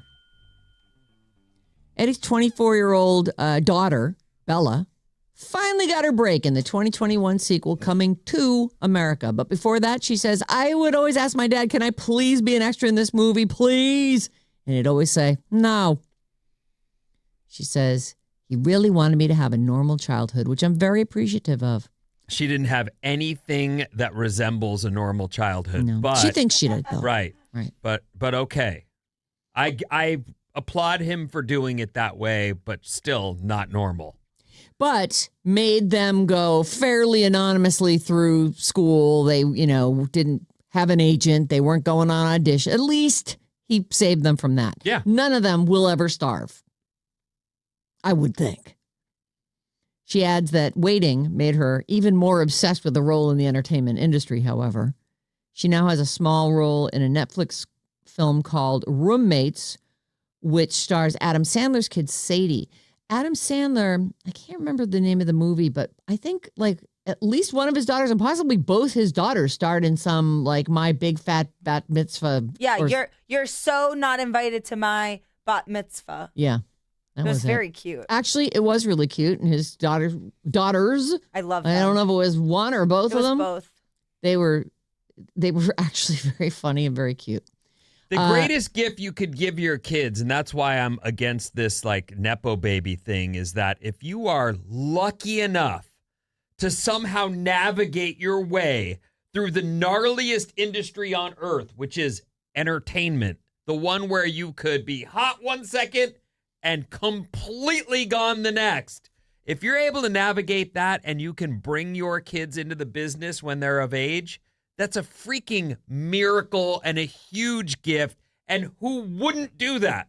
Who wouldn't say to your kid, you're 18 now, you've finished high school, and I'm going to help you get started by bringing you into my next project. Right. Why wouldn't you do that?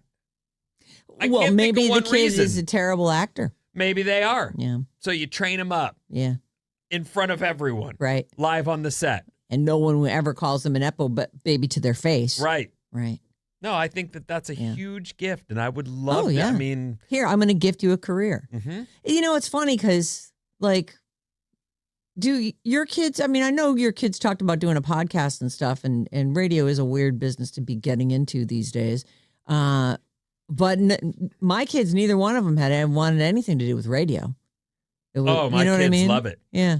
And they're, I mean, I've had to talk to them. They're like, because people walk up and say hello when we're out together, and my kids smile and look up, and then when the person who said hello has walked away, they're like, "Oh my God, you're famous! Mm-hmm. This is crazy."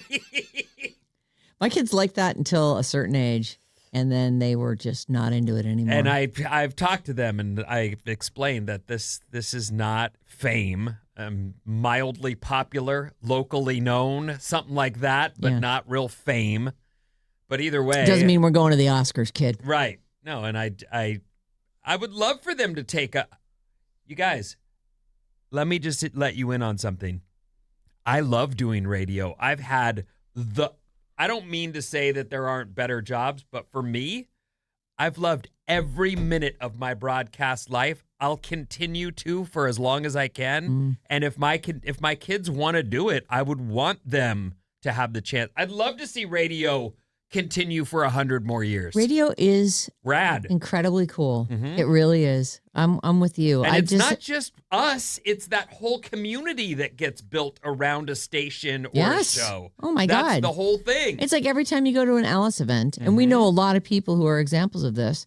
They meet other people who are also into Alice or the Sarah Vinnie show or what, and like groups of friends have formed through that. They're from all over the Bay Area, from wherever. And they wind up being friends. They see each other at a few events. And then they start, remember that one group? They all started vacationing together. Yeah. Just like randomly. They were on the Hawaii trip with us. About the show. And they got to know each other and hung in the bar. I remember coming back from, I think, dinner or something. And they were in the bar having the time of their lives. With Uzette, right? They were doing like bar tricks and stuff. Yeah, that was fun. That's where the one lady put the bottom, the base of a wine glass in her mouth.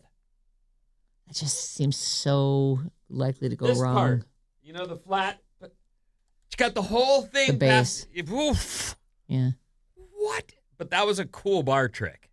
I was expecting us to call 911. We're going to have to 911 this. But it didn't happen. She knew her skill set and her size and handled it perfectly. Did she like have to sort of toe heel it in? I don't remember the technique. I just remember being like, what? To have a glass sticking out of your mouth. Yeah, that's we don't recommend that or anything, but that is a skill that one of our listeners has, so we're very proud of it. Yeah. Yeah, it would be nice to think, you know, radio's changed a lot, and we always talk about how there's no farm league anymore because there's really, you know, there aren't internship opportunities, and that's where a lot of people came from. There is a farm league. Yeah, and its name is Bob. Bob is the only member of the current farm league. So happy to be here. Love you guys. But what do you think about it as a young person? I mean, were you listening to a lot of radio, or you think podcasting is the way it's all going to go? Like, will it shake out so that there are like top podcasts, and then it just won't be? Well, there's something very unique about radio that podcasts do not have, and it's the live aspect. And live is definitely... That's when you catch people in the shower. Yeah, exactly. Exactly. There's something really special about it. I know, it is special. And it is sort of fly by the seat of your pants. You just don't know what's going to happen. Like, anything could happen, and it usually does. But the cool thing about podcasting is, sleeping in. Yeah, there's a lot of upside to that. Cool. I get that. I definitely know there are people in radio too who will pre-record their shows. Like I worked with a guy who's like, I can do the whole week in one day. Yeah. And why would you want to do that though? Right. Like, because then I don't have to go back in. Okay, but isn't that the point? The live moment? Isn't that what it's about? The adrenaline rush and the joy? No. No, that is what it's about. Although, if you're doing a regular, like when I used to do middays, I'd get kind of bored because there you are, you listen to songs and they've been programmed by, so it's not like you're sitting there actively picking, what song should I play next for my crazy music mix that I'm doing. So that can be a little bit, you've got some free time. But yeah, mornings are just so fun. Yep. And they're all based on like what's happening right now in the world. Mm-hmm. Of course, we avoid some of that. We don't want to bum you out. We want to be the place you can go to get away from what's happening in the world. Here's some fake stuff. Here's something that is for you, Vinny. Cannes Film Festival's going on right now. Actually, it might have just wrapped up yesterday or something. And when they do these, people bring their films. A lot of people who aren't stars too. A lot of movies play. Everybody looks at them. There's people judging them. They say, how long did they stand and clap for? That's a weird thing. The but whole it is 10-minute. true, Right. It's a true measure. It's a true measure, It's yeah. so stupid. But what they're trying to do is get bought or distribution. So these are people who've put some real money in, and a lot of times a bigger film will even, with big people, and it was there, and the stars are there, and they're promoting it. So I saw this, and I read it quickly and thought, this is the one thing that I'm like, I got to tell Vinny about this. Because also it's going to be on Netflix. Hey, you fully hooked me. Netflix snaps up Cannes Critics Week's animated feature called In Waves. And it's animated. It's for kids, I guess. And it's a kid on a surfboard in the barrel of a wave in this one still that they've afforded me. You have it up? I do. Come and take a look. Here, I'll make it big. Oh, cool. Right? Kind of neat. Yeah. So, but the thing is, the kid, he's got his wetsuit on, but he also has a messenger bag on. So I'm like, what is this all about? So here's the synopsis. Let me scroll down to it. Set in Los Angeles, the film follows AJ, a shy teenager who loves skateboarding and drawing, and Kristen, a passionate surfer. The pair fall deeply in love and envision a future together until Kristen is struck by a sudden illness. Together, they navigate adversity through the strength of their relationship, the support of their friends, and a shared connection to surfing and the ocean. I thought that is a Vinny movie, which hopefully will have a happy ending because I know how you feel about that. But it doesn't say. They need to end up together in the end, or it's no good. Right. They need to, and she needs to be well. You can put as many skateboards and surfboards as you want in your movie. If they don't end up together. Yeah, even this one still like communicates so much. The kid has like this determined look on his face, and he's crouched down. But he's clearly delivering. So like maybe he's bringing her medicine or something. Anyway, it's called In Waves. The first thing I thought. And Netflix grabbed it. Is, when I was a kid, I don't know how many times, a little kid, like I had no car at this point.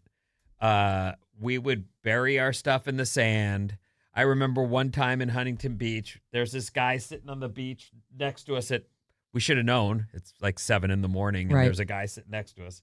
And we're like, hey, mister, you mind keeping an eye on our stuff while we surf? No problem, punk. And then we watched him leave with our stuff from the water. We're like, oh, that guy, what? That guy, the guy who's supposed to be watching our stuff. Well, these are lessons we must learn in life. I know, but the bag is like, yeah, you can't leave your crap on the beach. What are you, crazy? You either come with no crap, or you get your crap stolen, or you figure out a way to carry it in a messenger bag while surfing. Yeah, actually, a waterproof messenger bag might actually be the ideal thing. You don't want that. But that's what it made me think of was the amount of times I've seen my stuff leave.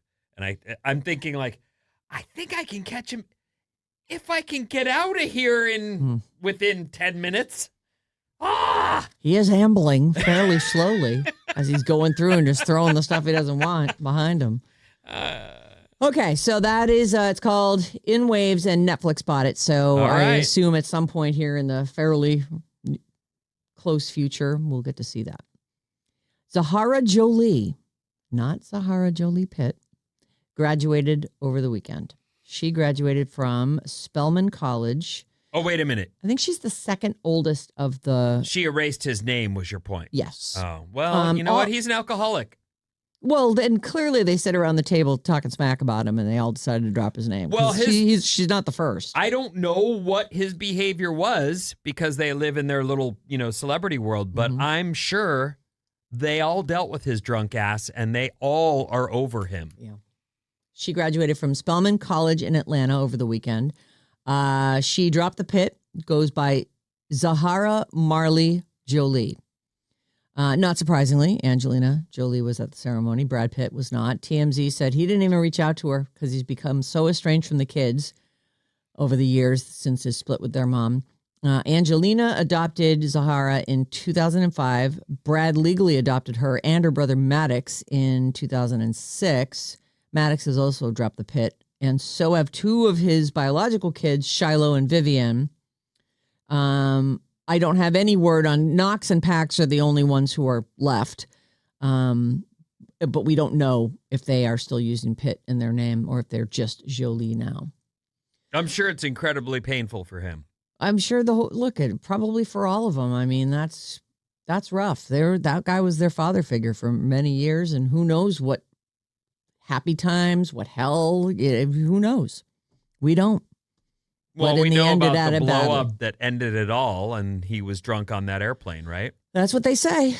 That's the story. I would say they're making it up if he hadn't gone, I've gone to rehab and quit drinking. Yeah. Like, that is the sign right there. It's clear. Right. But maybe that bridge was just completely gone. That bridge is burnt. Well, maybe.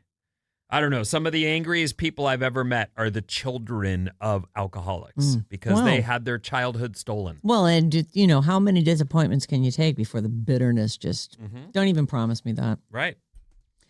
It's graduation season. Moving on with a couple more graduation stories. Harrison Ford gave the commencement speech at Arizona State last week. And he told the graduates to get out there and fix the mess his generation left for him. Thanks. So they were all like, talk about AI. Anything but how bad the world is. Noah Schnapp from Stranger Things. That's the kid Will. He graduated from Penn. And Shaq got his second master's degree from LSU. So I was like, what does he have degrees I'm in? beyond impressed. I have a friend who does this too. That the continued education while still having a life and going to you've got a job, you've got family, you've got all the regular obligations that everyone has, and you're still pulling off extra education. It's amazing. I know. It's like a thing that we should all look at and go, oh, I guess I could do more. He, Shaquille O'Neal beamed from ear to ear as his customized name was called. Shaquille, I hate Charles Barkley O'Neal. Oh, I love it. Poked at him. Those boys. Resulted in an outburst of laughter from the crowd. I love it. So he now has a Bachelor of General Studies, a Master of Business Administration. He's got a doctorate, a Doctor of Education, and this new one is a Master of Arts in Liberal Arts. 4 degrees. So congratulations to Shaquille O'Neal. And nice job trolling Charles Barkley. LSU is where he went. 54 years old. Graduated this last Saturday. So congratulations. Rad. Way to go, Shaq. This one's sort of been floating around in my pile for a while, so I figure we got a minute or two, we can do it here. Double standard. Nick Cannon's 15-year-old son can date, but his 15-year-old daughter cannot.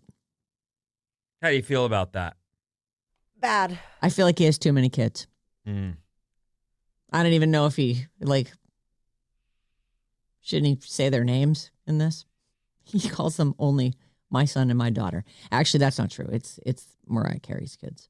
Oh. They're the oldest gross, ones, I think. Because it tells me, okay, the daughter can't date. Why? Because probably not because you don't trust her, because you don't trust teenage boys. And then there you go, sending your teenage boy out there to, harass women. Maybe he gave him the big talk about how he's got to respect women and no means Try no, not to have and 20 kids. No, that works for him. This is a condom. I've never used one, but here, Right. you practice with that. I hear they work. I Yeah. wouldn't know. Yeah. He says that there's a difference when parenting a son and when parenting a daughter. I don't know how much parenting he does, but that's what he says. He says, I'm more protective of my daughter because there's things out there I have to protect my daughter from. Like, as we know, there's certain types of individuals that you want to keep your daughter away from. My son, it's a different conversation when he's going out into the world. Oh, I want to throw up. I'm going to throw up. I don't like it. Ugh. I feel like 15 is too young to date anyway, but Do You do. you? I do. I think that, That's high school. it is. It's like 10th grade. Yeah, so, okay, if you want to go on a date that means you're going to The dance movies? together, Yeah. I guess maybe the movies, if I'm there, I don't know. It just feels young. Teenage pregnancy. It We feels don't want young, that. but it's I have 2 little girls. When will We you were- let Isla date? I don't know yet, but we were just talking about this yesterday in the car. She has a crush on some boy. Yeah. She was talking on the phone about it loudly, so You got all the I know information. I know his name. I won't say it into a microphone, but I said it to her, and she was all, "Whoa," and I was like, "Yeah." Yeah, I'm in the car with you on the phone. You're talking so loud about this person. Of course, I know the name, and then she goes, "Yeah, well, Edie likes," and then says the name of the person Edie likes, and I was just like, "Oh my God, both my girls are having crushes." My point being, we have crushes young. Mm-hmm. I had crushes young. Right. I remember that. So I think 15 is probably okay to date. Yeah, I don't know. I shouldn't have been dating when I was 15. Really? I don't think so. I was just too stupid. Uh, You know? But you fell for the "Oh, I love you, please let me." Not for a while. Actually, I did manage to preserve my virginity until the night before my 17th birthday. Oh. But thank you so much. But I was just like, I don't know. I was dating this guy from another town, and it was, I don't know. It was just, I feel like I put myself into situations that I just really shouldn't have been in. I could have easily gone too far. Oh. But that was just me. Did he pick you up in his parents' station wagon No, with he a had bed in the a back? silver Camaro with a Oh. red leather seat. Oh, you're that girl. Yeah, The he- young one dating the old guy in a Camaro. Well, I was 14 and he was 16 when we Aha. started dating.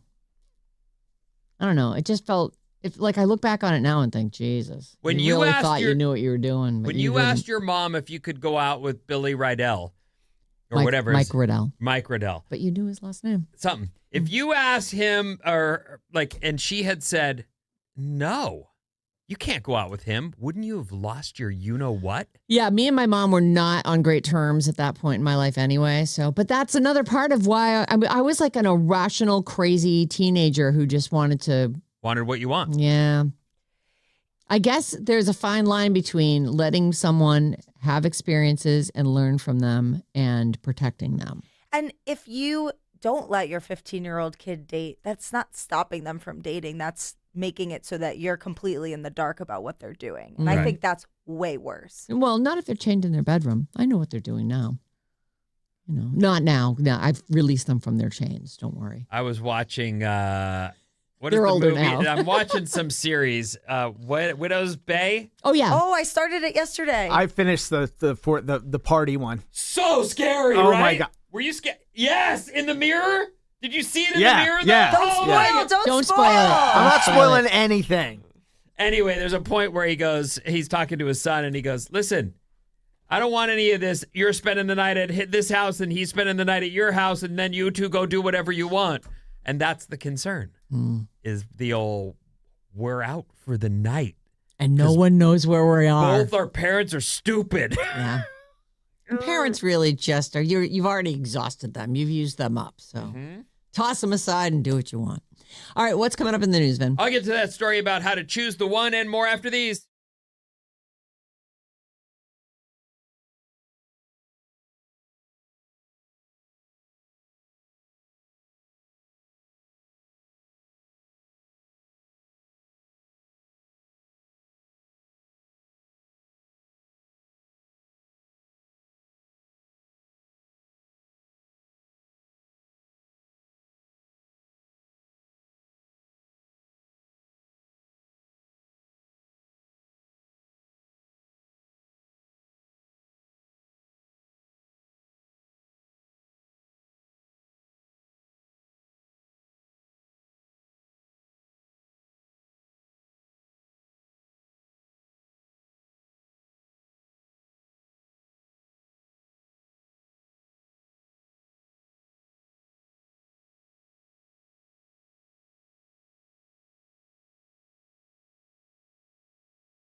Alice 97.3, Sarah Vinnie, Alice's morning show. Follow at Alice973 on Instagram for daily clips, random moments, and whatever else we decide to throw up there. Check us out over there on Instagram. What's up, everyone? This Alice Report is brought to you by Jumpstart MD. Want to get in shape for summer? Yes. Start your weight loss journey with Jumpstart MD. Mention Alice and save up to 70% in May. Sweet. Call 855-JUMPSTART or visit jumpstartmd.com. All right. Here's what's happening. Super sunny and warm today. So like nice. high in the mid to upper 80s, depending on where you're at. Big weekend ahead. It's Memorial Day weekend. Like this is, and there's like, I think we're in the final weeks of school as people are doing their proms and they're doing graduations. Yep.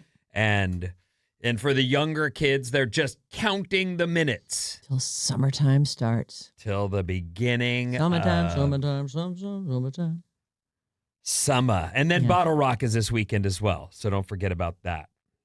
Also, some states are having their primary votes today, but ours isn't until June 2nd. Unless you're doing the mail-in, which you would have already been cleared to mail that in. I already did it. Great. Great job, Sarah Clark. Thank you.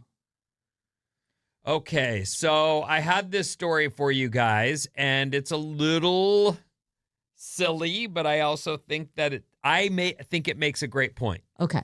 Okay.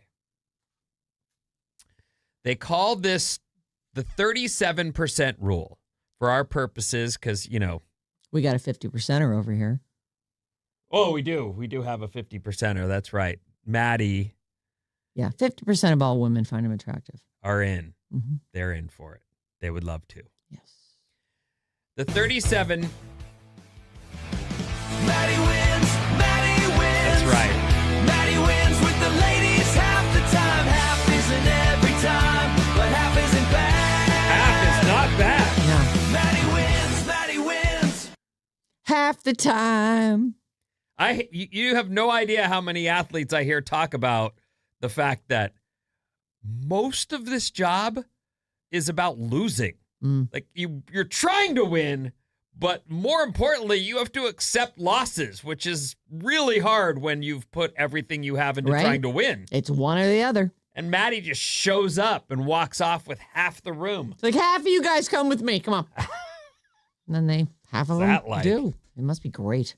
Anyway. There's a mathematical theory that claims to know exactly when you've dated enough people to make a smart decision about settling down. Is that so? They call this the 37% rule. Okay. It comes from something called the optimal stopping theory. It's math. It's beyond me. I can't help you understand it because I don't. The optimal stopping theory. Yes. Psychology Today notes the theory has been used to solve everything from hiring decisions to real estate. The dating version works the same way. Before you've dated anyone, you have no baseline for what's out there. Mm-hmm. You start at zero. Okay. The theory suggests spending the first 37% of your dating life purely in observation mode. Oh. Treating those relationships as data points rather than actual candidates. I've kind of done this without knowing what that is. I absolutely... I'm just going to have all these experiences. Well, I see what it's all about. I think you try to grow from certain things. And I'll give you another example. One time I was not with anyone for a long time, and I realized I better just kiss somebody. Like, I haven't done that in a while. And it wasn't that I was trying to use someone. It was just a matter of, I'm going to go on a date. I'm going to hang out. I'm going to enjoy the experience. And I'm going to kiss. Mm-hmm. And then, I did. And I was like, oh, that's crazy. I really remembered exactly how to do that. Was it brandy? I don't want to say anything about anyone at all. But that's who ever. It was, though. I didn't say that. You just said that. But you nodded. Once you've cleared, I didn't. You did. Roll the tape back. You were going like this. Oh, sorry. The cameras were down. Yeah. What? Anyway. Her just having your back? Yeah, she had my back. No, I'm staying out of it. Oh. Right. Anyway, If you spend the first 37% of your dating life purely in observation mode, treating those relationships as data points rather than candidates, once you've cleared that threshold, you commit to the next person who outperforms everyone in your sample set. According to the math, searching beyond that point produces diminishing results and a low probability of finding anyone better. Which What I if think you- is, and I hear older, I think it was Chelsea Handler just talked about this. Yeah. I hear a lot of people, women in particular, saying, I don't know what's happened to men, but none of the apps have somehow like untethered them from everything. And they're just on the prowl. There's no chance you're going to even kind of be in a relationship with them because that. Now, of course, these are all stereotypes and, you know, there's people are throwing out these comments because they've had bad experiences. So But now to they're s- lumping people in But together. to some extent, I do see that if you've got all the options in the world in your phone, the first time someone makes you feel even remotely uncomfortable, you're like, peace, right? Mhm. I mean, we all have those moments where you misconnect. You don't exactly. Right. There's the slightest friction, you're out. Because you've got a phone full of other people Options. you can try. But if you're really looking for someone, I do think this is the way. In the beginning, it's not good to be like, I'm searching for the one. Well, it is. Are you the when you one? think about it, you almost do this automatically just because you're young when you start dating. You know, you're not, when you're 16 years old, you're not looking for someone to marry, are you? You're just looking, you know, for some experience and a good, you know, see how far you can get and what's this like. This is so fun. I would like to think that nowadays, kids are doing this more. I think in our generation, I'll give you an example. This is my own story from my own life. The first girl I did it with. Yes. It was, I had the best time and totally was into her and absolutely loved it. And then I wanted to do it a lot more. And then I want to say it was a couple months later, she said she was pregnant. Oh boy. And my dumb ass goes, well, let's get married. Because I'm that dumb. So you're 16 at this point. I am 15. Oh. Still. So young. But I'm like, well, and of course she wasn't. And What do you mean, of course? Well, I don't know. I mean, I guess not, of course, but she wasn't. And later she told me I'm not. And I was like, well, this is how do I handle this? I want to break up because that's how I handled it. But I was definitely like, my dumbass didn't think, well, there's clinics for that. My dumbass went, well, let's get married. So I do think earlier generations, Sarah, did kind of have that, I'm looking for the one, and still did have that, like, well, yeah, I'll be married by 23 and I'll have kids by 30. And, you know, I was like, I'm never marrying and I'm never having kids. I know. That was one of the first experiences I had with Although you. I was married by the hate time I met kids. you. Oh my God. Freaking I still kids. hate kids. Except for you kids listening. We're all in a club together. The Cool Kids Club. Oh. In case you didn't know the name of it. Yeah. Come on, kids. Let's get out of here. We're going to go catch Pokemon. Follow me. Let's go. Let's go. Anyway, I don't know. Just the bottom line ends up being that they say if you get a good baseline of dating, then you'll be better off making a decision. And once you get a winner beyond that, that's the one. What if you get to you're 37% of the way in and you're like, I'm looking, and you go, that second guy I dated, he was the one. That's the problem with this algorithm or whatever you want to call it, is that you're not allowed to go back, like based on the science. It's once you date someone and break up with them, then it's over. Do you know this? You've heard this Yeah, before. this is also, it's a rebrand. It used to be called the secretary problem. The secretary problem? Yeah. Why was it called that? Because it's how you decide what secretary to hire. You're going to interview 100 people. The first 37 people, you can't hire any of them. And because you are After just that, you Right. have a hearing. And then baseline. after Yeah. that, the first one who is as good or better than whoever the best was in the first 37% is who you hire. And once you pass on someone, you can't go back. But how do you know? Like, let's say number 38 of 100 is like, they're pretty good. It has to be if they are as good or better than any of the first 37, then you have to hire them according to the algorithm. How do you know when you're 37%? Yeah. On all, You don't even That's what know. I'm You saying. don't know what your It's career flawed. of It's dating would math. be. It's not real. Did we learn this in statistics?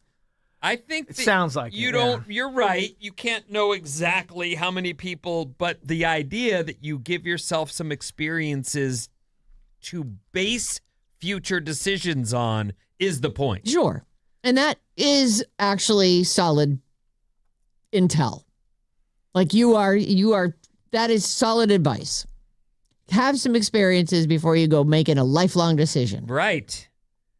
That I wonder what person. would have happened if you'd married the girl that you didn't knock up. Well, I really liked her a lot. You just broke up with her because she wasn't pregnant. Right, because she Well, lied because about she it. lied to me in such a way, and my dumb ass What did was she like, lie to you? What did she say that for? Was she I trying to get you to do something? I don't or know what the motives were. I just know that We're 15-year-olds. I'm an idiot and was like, well, I better figure out how. I was working at a surf shop at the time. So, I was having to figure out how I was going to make that $3.35 really last. Yeah. That hourly wage, no insurance. Right.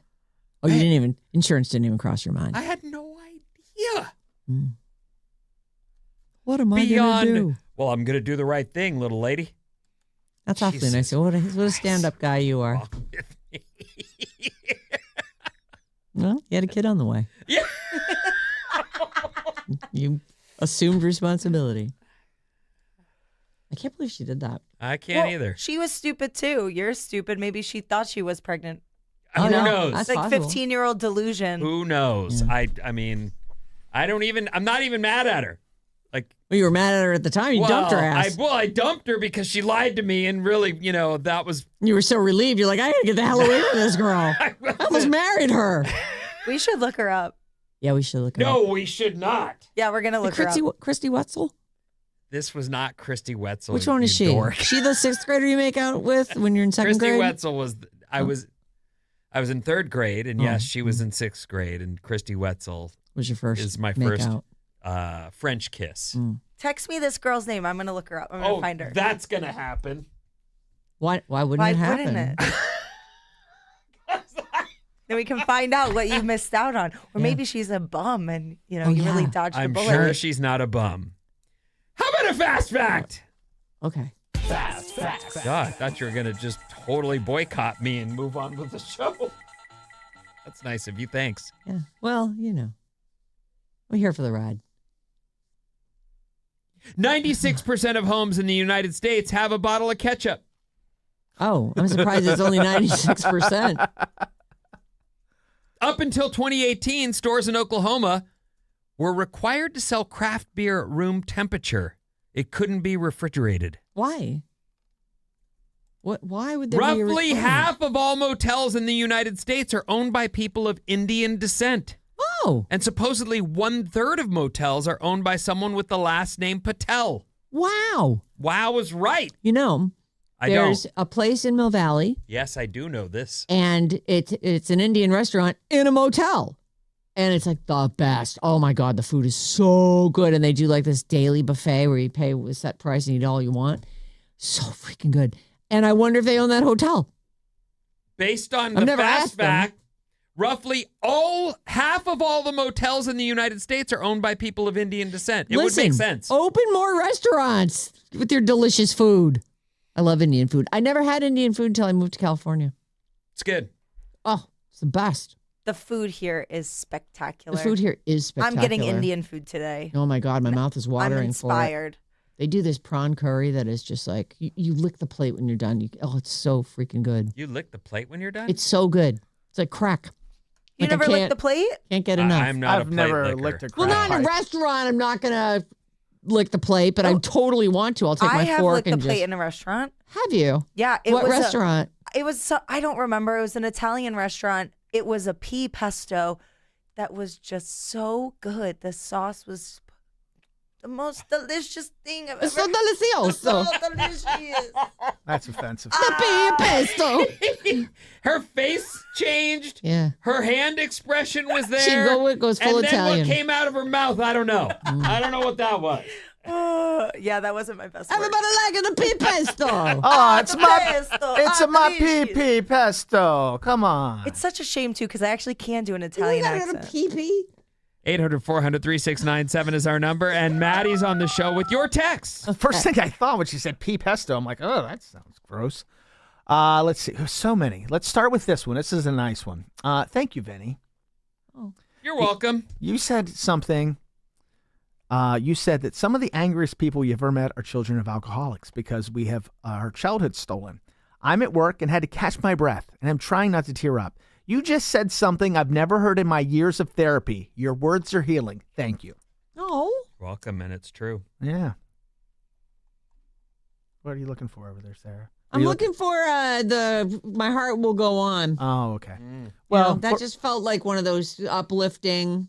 we're I just moving. don't think I have it. Go Oh, on. the moment's Go on. lost Yeah. now. I can so- sing it if you want. Yeah, do it. Near, go on, near, far. Near, far, wherever you are, I believe that my heart will go on. I feel this. Keep going. What comes next? Something about pea pesto. 510. Did you guys know you're on an episode of Modern What? Modern Marvels? It's on the 90s tech episode. You were talking about, they were talking about how you could record music on the first DVD and play back on your computer. And to my surprise, up popped Alice 97.3. Oh! So cool. I'm in Clayton in El Sobrante, and I'm a member of your Over 20 club. Over 20 years listening. That's rad. Yeah. Thank you for knowing. I love this station. Yeah, it's great. Spent most of my adult life here. Yes. When I turn 60, I'll have been here literally half my life. 510. When are Vinny's girls coming back into the studio? We were talking Edie about is going radio. to come in this summer for sure, Yay. and I may, if I space it out enough, bring Isla as well. But yeah, they're coming in. I'll bring them together. I really want them to. They'll go crazy. This is Go going to sound crazy. like I'm Go kissing crazy. butt, but I really want them to meet Kieran. I want them to be around Sarah. There's a bunch of incredibly strong women in this. Danae. Even Bob. and Lindsay. Bob is another Look great at my example. chopped liver. No, I am working my way your way, but I want them to be around really strong women. I think it's good for them, so they'll be in. Yes. Good morning, radio family. Could you please start pronouncing the L in the word half? Health. Ingrid, Redwood City Radio. Hey, What? We Enjoy moved the that show. to both. We moved it, right. We moved the L in half to both. both. There you go. 510. Maddie wins. Maddie wins. We all win when Maddie wins. Yeah. That's true. The pro Maddie community shocks me every It really time. is. It is you know. shocking. It is. Every amazing time the she support. she gets a little snippy with me, they start to come on. Yeah, they defend Leave him alone. Stop it. Well, Why no, you- his defense Why is, don't you guys poor Maddie. Yeah. And then finally 209. Meanwhile, if Maddie had a chance, he'd find a reason to tell you, no way. Yeah. It's He your will hat. make It's your it's your cart in the supermarket. I it's think your your I mouth heard you made pee. a noise when you talked. Oh I my can't. Maddie. All right, 209. Oh, One more. God. Exactly. Sarah, are you guys ready for the finale of The Boys? I am ready for it. Is it tonight? It's tomorrow night. Oh, tomorrow night. Or tomorrow. Wednesday comes out on. Comes out on Wednesday. But I might actually watch. I have two. I have the finale and whatever last week's episode was. My only fear this week is that Survivor will get spoiled for me. Like, I really loved season 50 so much, and it's the finale Well, airs there's one way to tomorrow make sure night. that you see it, and that's start it in real time. No, I'm not doing Or that. you could watch it in the morning while you do your prep. No, I got to watch it with John. Plus, I'm sure it's 2 hours. I can't watch it without John. She's got her own rules That's a good in place No, that that's she can't fair. break. That's Yeah. fair. So just work extra hard to make sure that You don't put any I stories know, in front but of me. It's hard. It is hard. The internet's gonna. The internet spoils it for me every time. I'm just really hopeful. I got one site I will not go on and grab any prep from because it ruins it for me every time because they put it on the front page. The other ones, okay. Yes. We'll do what we can. Do what we can. All right. Coming up, your chance at Alice's Summer Concert Party Pack.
Alice 97.3, Sarah Vinnie, Alice's morning show. It's time for a giveaway. Let's give away some tickets. Lots and lots of tickets. Actually, one person gets lots and lots of tickets. Mm-hmm. It's Alice's summer concert party pack. We've got you covered June, July, and August. Take the code word GAME, G-A-M-E. I love games. To radioalice.com. You enter the word game in at radioalice.com and you could win a pair of tickets to the following shows. All 4 of these. Sold Out Pitbull, June 7th at the Shoreline. Hillary Duff on June 11th at Shoreline. The Fray with Dashboard Confessional, July 23rd at the Greek. And Santana, August 9th at Shoreline. That's a lot. That is a big prize. It is a huge prize. It's a great prize. It's all courtesy of Another Planet Entertainment and Live Nation. This hour's code word is GAME. Take it to radioalice.com, enter it in, and Mason has another code word for you at 12:05, and it's Jane with one more at 5:05. GAME is this hour's code word. You can call or text us 800-400-3697. Email us anytime. Like maybe you want to play Bridge the Gap with us. And you're like, I am distinctly a Gen Xer. I am distinctly a Zillennial. Or a millennial or a Gen Z, whatever you might be.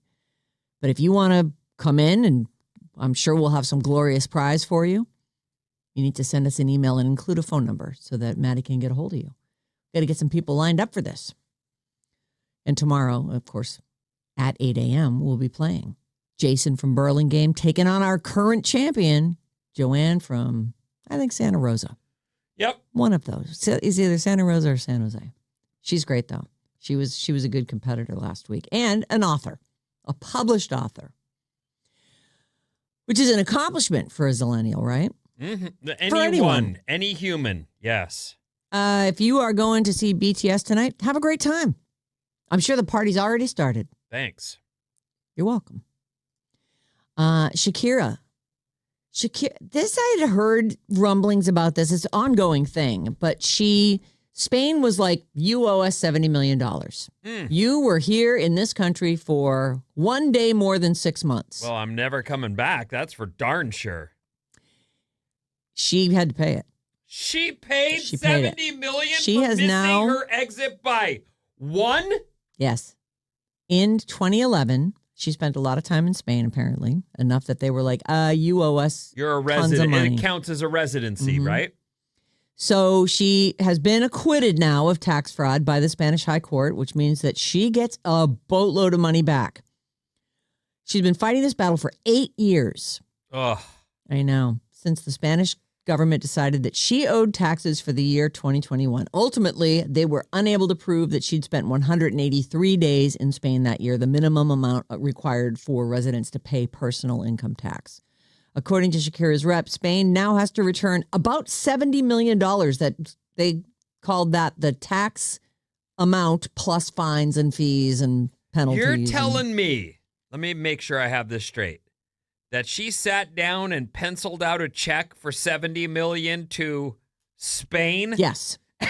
And then she's going to get it back? Yes. They're going to give her a check back for $70 million. That's what it's saying. Oh, my God. I do know that she's beautiful and has hit songs, but she has $70 million to Hold just on. write a check I'm for? looking it up. You guys don't look it up. I'm going to look it up. Shakira net worth. I guess whatever the number is, it'll be plus $70 million that she's getting back. What is Shakira's estimated net worth? There are very few people in the world that can write out a check for $70 million without it being like almost entirely rubber. You know, so she wrote the check in 2021, 10 years after the tax year in question. And I wonder if whatever the amount was originally was 5 times that and became 70 million. They're actually saying in this thing I'm looking at with her net worth, she sold the publishing rights to her catalog of 145 songs in 2021. I wonder if she had to do that to get the money so that it wouldn't continue to grow. Dang. I know, but she just got it all back supposedly. Okay, so what is you have Shakira her worth? I have her net worth. I guess I'll say $300 million. Okay. 200. 200 says Bobby. 201. 201. It is exactly $300 million. That's 2 points for Vinny. You have to have earned a certain amount in order to have to pay them that amount, right? If you can't pay it, did they just throw you in jail? Or you just never go back to Spain again? I've heard sometimes you can paint at the YMCA for a while to work that So you have to penalty paint down every YMCA forever. on Earth and never stop. Yeah, I don't know. That is ridiculous. I know, it's crazy. She dedicated her victory to, quote, the thousands of ordinary citizens who are abused and crushed every day by a system that presumes their guilt and forces them to prove their innocence at the cost of economic and emotional ruin. And my hips don't lie. Oh, wow. Oh, my. Oh, you didn't like that? I was there. No, Thank I you. felt that. I really did. Right. Thank you for feeling And you that. even, like, moved your Oh, yeah. I butt was a little fully bit. like, I became Shakira. Shakira. Okay. One more. Those hips. Do it. Do I it. can barely move my hips now. Please. Things are like frozen. It's like a frozen shoulder. I got frozen hips. Anyway, $70 million she's getting back. So I guess now she's worth $370 million. Good for her. Don't know. they owe her interest now? Yeah, no Over kidding. the past 5 years? I would think so. Maybe she's happy just to like be done with it and get the $70 million back. I wonder if she's going to try and buy her music back. That sucks. Well, I don't know if that's why she sold it. I but mean, the timing kind of does says something. coincide, yeah. Well, I got to come up with $70 million.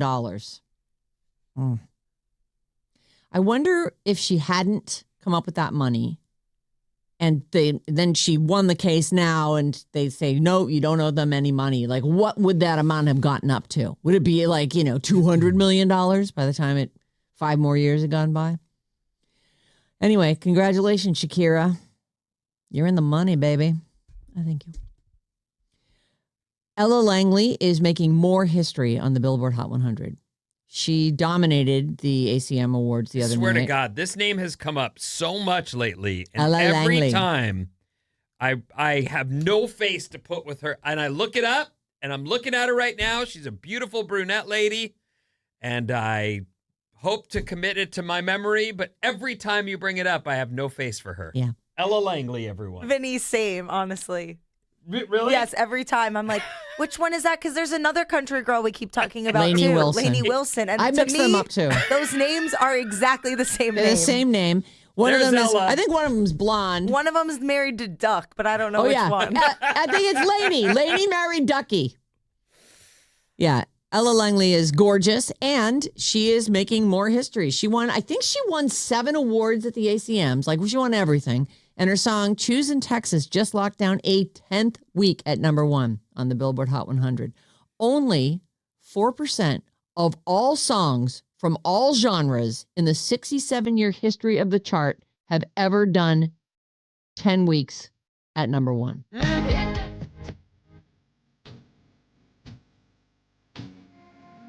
It just Sounds like every country song.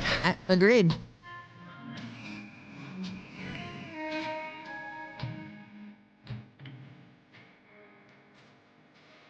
Ella is also making history because her song Be Her is at #2 and has been for a couple of weeks. And that makes her, they call it, the first true country artist ever to hold the top 2 spots on the Hot 100 for multiple weeks. Taylor Swift has done it too, but she left country long ago. And they don't consider her a true country artist anymore because of that, apparently. I think that's fair. She's I definitely agree. not a country artist. I just realized that I might not have alerted you that I put this on our prep sheet. Oh, no. It's on there, though, and there is a link, so maybe you can find it. So there's a show called Love on the Spectrum. Oh, And I Maddie love it, love it, love it. loves that show. In fact, he gets like kind of emotional when he talks about it. There's a kid on that show named Tyler White. Are you familiar with Tyler? I love Tyler. Is he he was engaged Yeah. to someone else on the show, and they broke up. Oh, no. It was huge. Oh. Huge Is he? story. He's not the one who jumped off the show, though. Somebody went off the show this next season. They have people that jump off. And Okay. on. Yeah, I mean that happens. Yeah. Well, Tyler has just released his first country song. Tyler White From Love on the Spectrum. You got a picture of him? Well, here.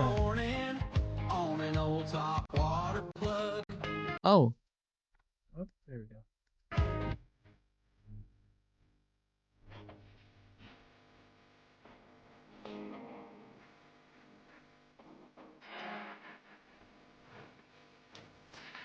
Jesus is filled away.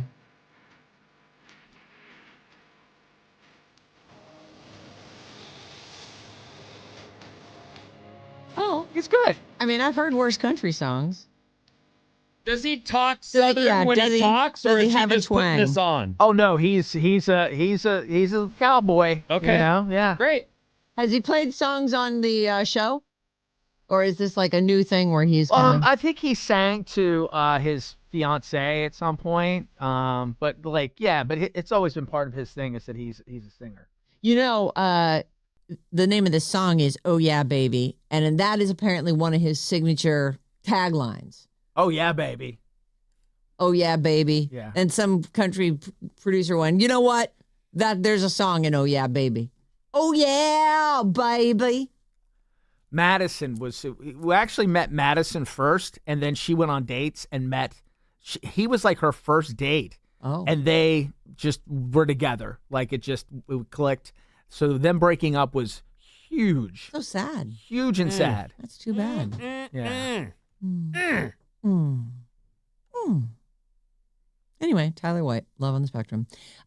Disney Plus is going to live stream Bonnaroo, Lollapalooza, and Austin City Limits. So if you want to just stay home for all those, no problem. Okay. Looks like Disney Plus and Hulu. Bonnaroo's in Seattle, right? Tennessee. Oh, Bonnaroo's in Tennessee? Mhm. What am I thinking of then? Gorge? I started with a B. Bumbapalooza. I have no idea. It probably exists. Bumbershoot. Bumber. I don't know. I don't know what you're saying. I'm sorry. Whatever. Gorge is a venue I'm thinking of. I don't know about the... Yeah, well, so Bonnaroo is early June. Lollapalooza is the end of July into August, and Austin City Limits is October 2nd through the 4th. So all three Live Nation produced festivals will stream on both platforms, Disney Plus and Hulu, for the first time. So if you subscribe, you'll have access to the biggest performances in real time. And it won't just be performances. Each festival live stream will also include behind-the-scenes stuff, interviews, highlights, footage from the grounds, and more. So while, nothing beats actually being there, sometimes it's nice to be home. Use a nice clean bathroom at your own home. Eat snacks that you didn't have to pay, $40 for. Mm-hmm. That kind of thing. Oh, man. I want to go to a festival. You're making me miss them. Oh, well, aren't you going this weekend? Oh, yeah. Oh, I can't wait. That's so different, though. Bottle Rock is so bougie. I'm going to have to drink wine. I'm sure there's real bathrooms. I'm going to have to dress classy. What? You don't have to do that. No, you don't have want to to dress warm. No. You want to dress for warm weather is how you want to dress. And bring money. You're going to want some of the food right. they got going on. on. Oh, definitely. I cannot wait. It's one of the highlights. I'll just do this Drake story and get it out of my folder. Drake takes shots at Kendrick Lamar, LeBron James, Jay-Z, Dr. Dre, Pharrell, Pusha T, Rick Ross, and more on his 3 new albums. I'm going to say he already lost severely to Kendrick Lamar. But to all of them. Whatever. So 3 albums came out on Friday. Habibti is R&B heavy, a dance-oriented collection called Maid of Honor, and they say the main event is Iceman, and it's on Iceman that he makes, he's, reigniting his beef with Kendrick Lamar. Damn, who is this guy for real? I guess a magician. 100 million streams vanished. No one got questions. And Muggsy Bogues dunked for once. Even I'm a bit amazed. Oh, Muggsy's a little tiny basketball player. Is that what he's saying? Kendrick Lamar is? I don't know. Hey, I have a little update. I've given false information about Love on the Spectrum. Abby and David broke up. Madison and this guy are still together. Oh, thank God. Someone noticed at least. Yeah. Yes. Well, good to know there are other people watching the show. I thought, the way he reacts to it, he loves it so much. I'm like, it must be big. Yeah. And they have Love on the Spectrum Australia. I watched that one. It's just as good. It's the same producers. Yeah. How do you fit it all in? They're Just short lonely. episodes, and yeah. So He's not, hungry. though. He has a million people who want to hang with him. So wrong. And they're all named Fred. No. So wrong. The lady in sad we are Sacramento right wrong. now dialing his phone. Hello. All right, I'm out of time. What's coming up? Oh, boy. So much stuff. Hold on. Sorry, you caught me just chilling. I know. Just You're listening to you. Having fun. Google Translate can sometimes lead you the wrong way. A Oh. naked guy destroys a neighbor's motion light, and more after these.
All right, Dish, what's going on in there? What's going on? We're just having a moment. Nothing. Dallas 97.3, Sarah Vinnie, Al's Morning Show. Tune in tomorrow, 8 a.m. for our generational trivia game, Bridge the Gap. What's up, everyone? This House Report is brought to you by Bob's Movie Club. Join us this Thursday at 6 a.m. and find out what our next assignment is for Bob's Movie Club. Bob's Movie Club. Hope it's a good one. Yeah, me too. My fingers are Hate crossed. when it's Me a bad too. one. Yeah. You don't know yet? No. You're People still are working on it? suggesting? People are suggesting. You have ideas. You just don't know yet. Yeah. All right. Well, what genre are you thinking? I don't know. I feel like we haven't had a lot of luck with the comedies. I feel like we should go back and watch The Girl, the Gold Watch, and everything. No. It's actually that article I read started off with this horrible movie from the Yeah, That could be fun, though. No, I take it back. I told you everything I remember about it. Well, obviously That there you was could more to it stop than that. The time and that you could do all the stuff you want. I think it might have been a book too. I'm sure there's at least one book about a teenage boy with a stopwatch. Every boy's dream. Pam Dauber, hot. I guess so. I should pick a movie that's really good, right? Because Yes. we've done some Whatever. comedies, Really, we've done really some good. chick Well, I mean, flicks it's your- recently. It's a your really show. You good decide. movie, Mm-hmm. It's your movie club. Okay, I'll pick something really good. but not from like the 70s. Okay. Don't tell. Let her. Okay, you know what? No, You're right. because Whatever honestly, you the want. more you like it, the better the segment goes. So your feedback is encouraged. I kind of like it when we don't like it. It's Yeah, when we all hate fun it. yeah, it's fun to hate. Yeah, I agree. All right, so we'll get to some news now. The sunshine over your head is expected to continue. Okay. High of about Sunshine 85, depending on where my you're at. shoulder. Mid to upper 80s. This is a warm day. Warm, Yeah. nice day ahead. It's been downright summery. I think you're going to like it. I like it a lot already. I haven't even experienced it yet, and I can tell just looking out this window. I'm like, oh, I'd like to be out there. Oh. Wait, is this her? No. Are you sure? Are you sure? I'm positive. We're trying to find Vinny's first time. And he looks at the picture for, For 0.1 2 seconds, seconds. it's like, no, been 50 years. 40 years have gone Because by. I know what she looks like. She's the first person I did it with. Yeah, you won't know. You For have to 40 really look. years. She'll be hidden in an older face now. I don't have. That was definitely her. This girl's cute. I think this could be her. Make no mistake, you have not shown me her picture yet. That's why I'm like, must be something really distinct about her. Right. Like her nose is on upside down. or something. Or she's got like a ton of freckles or something. Yeah. Look, But even that, you can hold get on them a minute. removed. I may not have Maddie's track record of, half the women in the world are a yes, but I don't have to go with her nose is on upside down girls. What do you means you're not just, you're not going to discriminate against somebody who's, that could be her. That's not her. How do you know? What color Because- was her hair? Please, let me get to some stories. It's time. I don't know. Atlanta, you win. Wallet Hub has a list of the best budget-friendly U.S. destinations to vacation in. Yeah, but And then they you're say- in Atlanta. Well, What Atlanta's am I there actually... on just like a holdover? Or I gotta No, get a you go connection? to Atlanta and enjoy it for all it offers. Orlando came in second, which you've lived in Orlando, and you know it's the theme park. It is the theme park capital, so if you like theme parks, it's for you. Universal Studios and Walt Disney World in the same town. Yeah, it's all right there. And I've never been. I mean, I've been to Disneyland a million times, and it was my first job. But I've never been to Walt Disney World. I'm told you need a week to see the whole thing. Well, there's multiple parks. So there's the Magic Kingdom, then there's the Epcot Center. There's also like the Mickey Mouse Studio thing, the Disney Studios. I was There's, like, just Paradise reminded Island. There's all these things. by myself that Maddie is our resident Disney grown-up. Oh, Yes. Have you been to Disney World? No. whoa! What? No. I'm amazed. No, I You're mean, an East Coast guy. when I was a kid, that was where the rich kids went. We didn't go to Disney World. Oh God, it's no, the we went to the river. No, I've never gone, and like it's sorry. total bucket list, and just haven't done it yet. Have you gone to Disney World? Yes. Yeah. My dad took me when I was 10. Oh, well, that's a good was time. magical. Age, I bet it was. Rich kid. That was only 20 years ago. That was It was in a the special 2000s. That's rad. And it's, did you do the whole Epcot thing and go to all the different countries? And I don't know.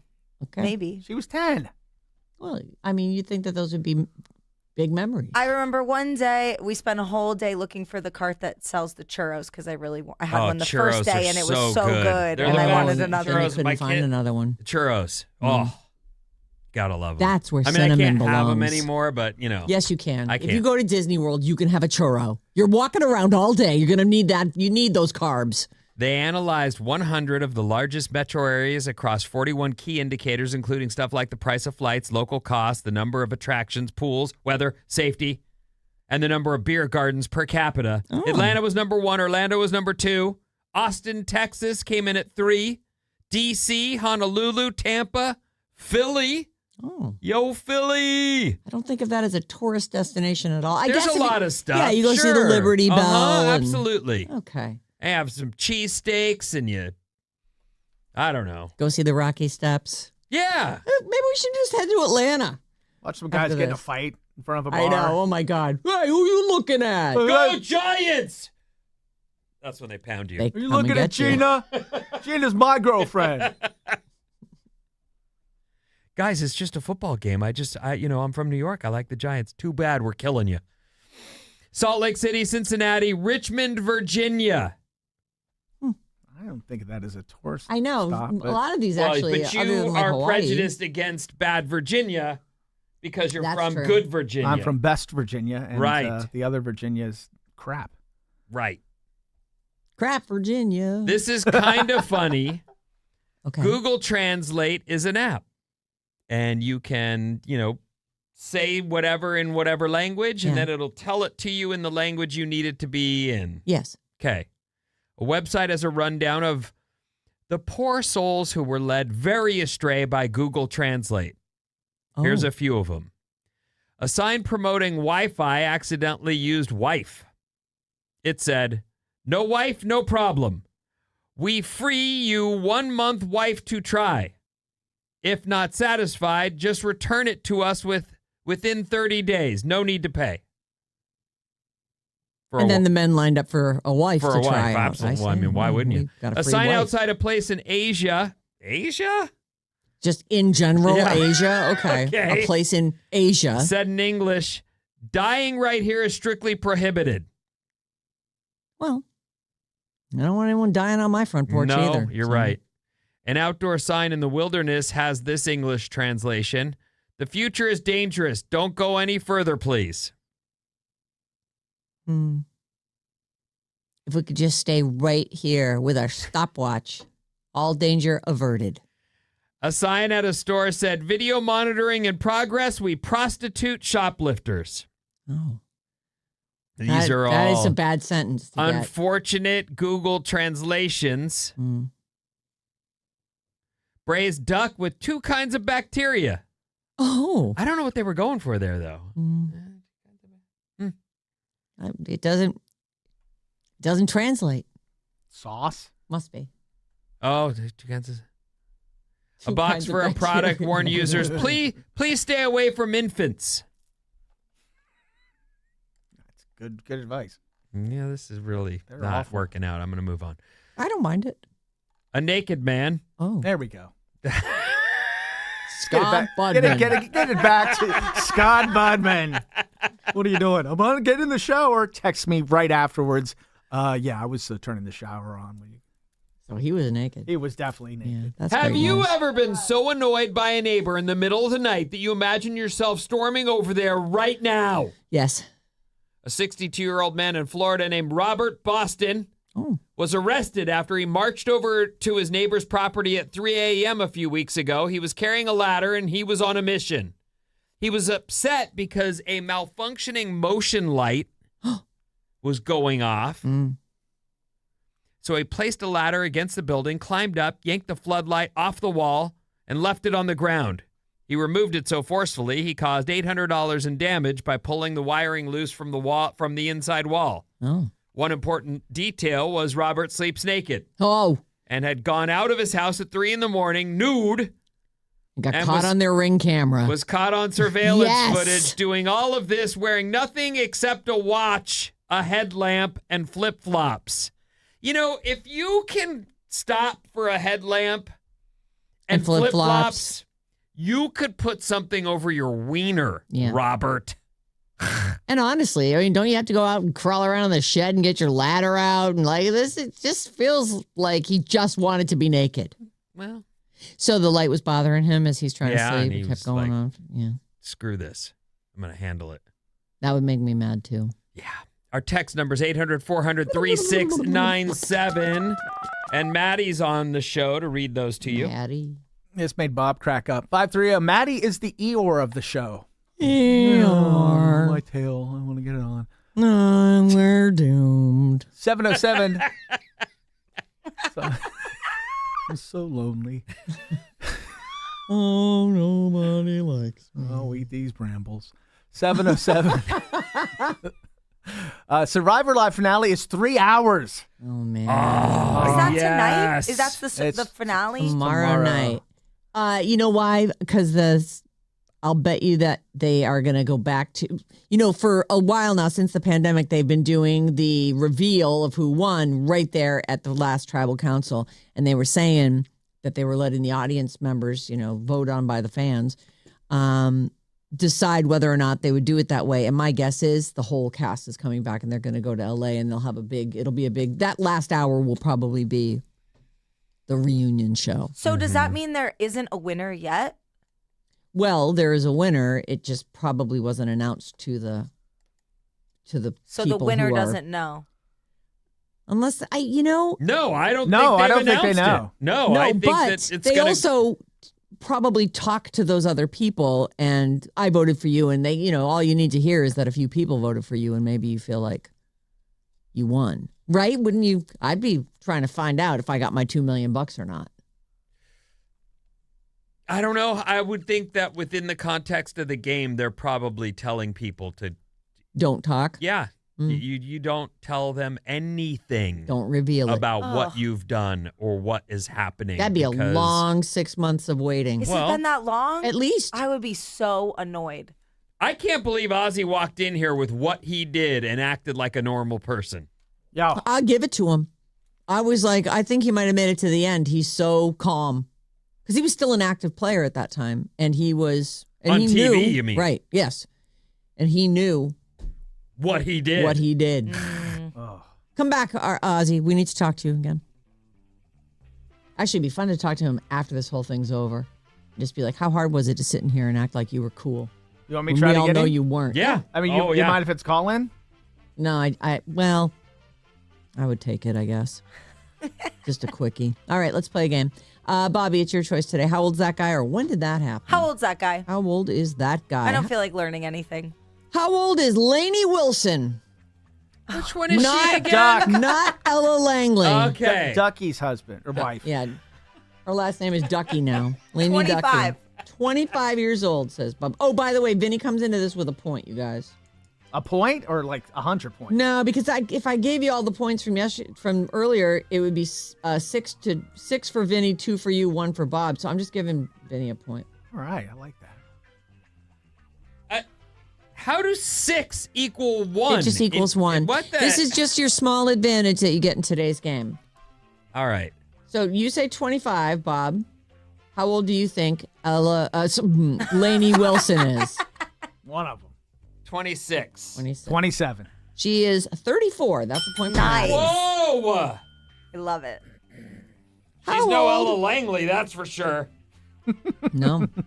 How old's Pete Townsend from The Who? Ooh. How old's that guy?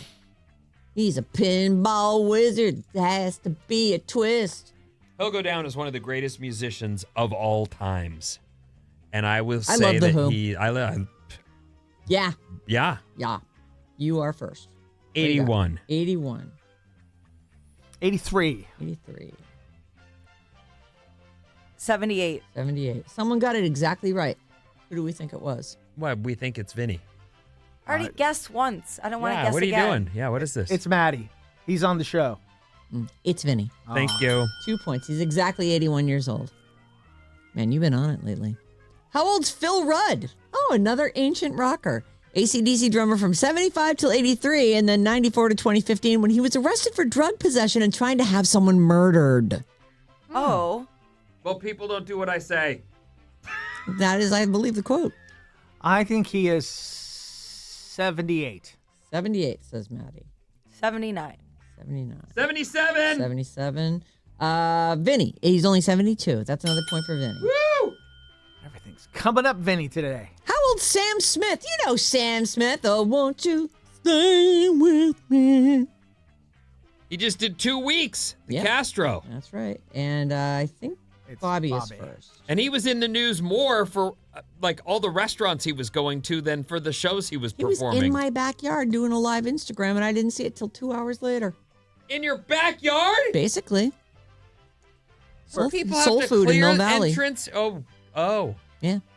It's like right out my back door. Jeez Louise. Huh. I missed out on it. I would have gone over and been like, oh, hey, you. 35. 35. What do you think, Vin? How old is Sam Smith? I think he's going to be younger than we think, actually. I'm going to say he's 34. 36. He is exactly 34. All right. 2 more points for Vinny. And man. yeah, this I don't think he's catchable at this point by a score of 6-1-0. El Campeón del Pueblo running for the second day in a row. Damn, I think he got every single one of them right. It's just crazy. That's just He's nuts. so smart. And So, good-looking. God, it's so good. It's so Yeah. brave. Brave, Yeah. too. Yeah. Thanks, It's guys. strong. It's You strong. guys are the best. You know, when he walks in a room, people are like, that guy looks like a badass. I don't want to mess with That's him. awesome. And I don't know if you've seen his first girlfriend, but she's really cute. She's got freckles found on her her on nose on Facebook. upside down. You did? Upside down nose and all. Did you really find I her? found her, yeah. Let me see. Show her to me. No, I didn't find her. How could I know if it was her without your confirmation? Oh, okay. Goodbye. Keep it here on Alice all day. We have your chance to win Alice's summer concert party pack at 12:05 and 5:05 with Mason and Jane. And don't forget, Jane drives you home commercial free every day starting at 4 o'clock, 97 minutes commercial free. Tomorrow on the show, Bridge the Gap at 8 a.m. We'll see you then. Thank you.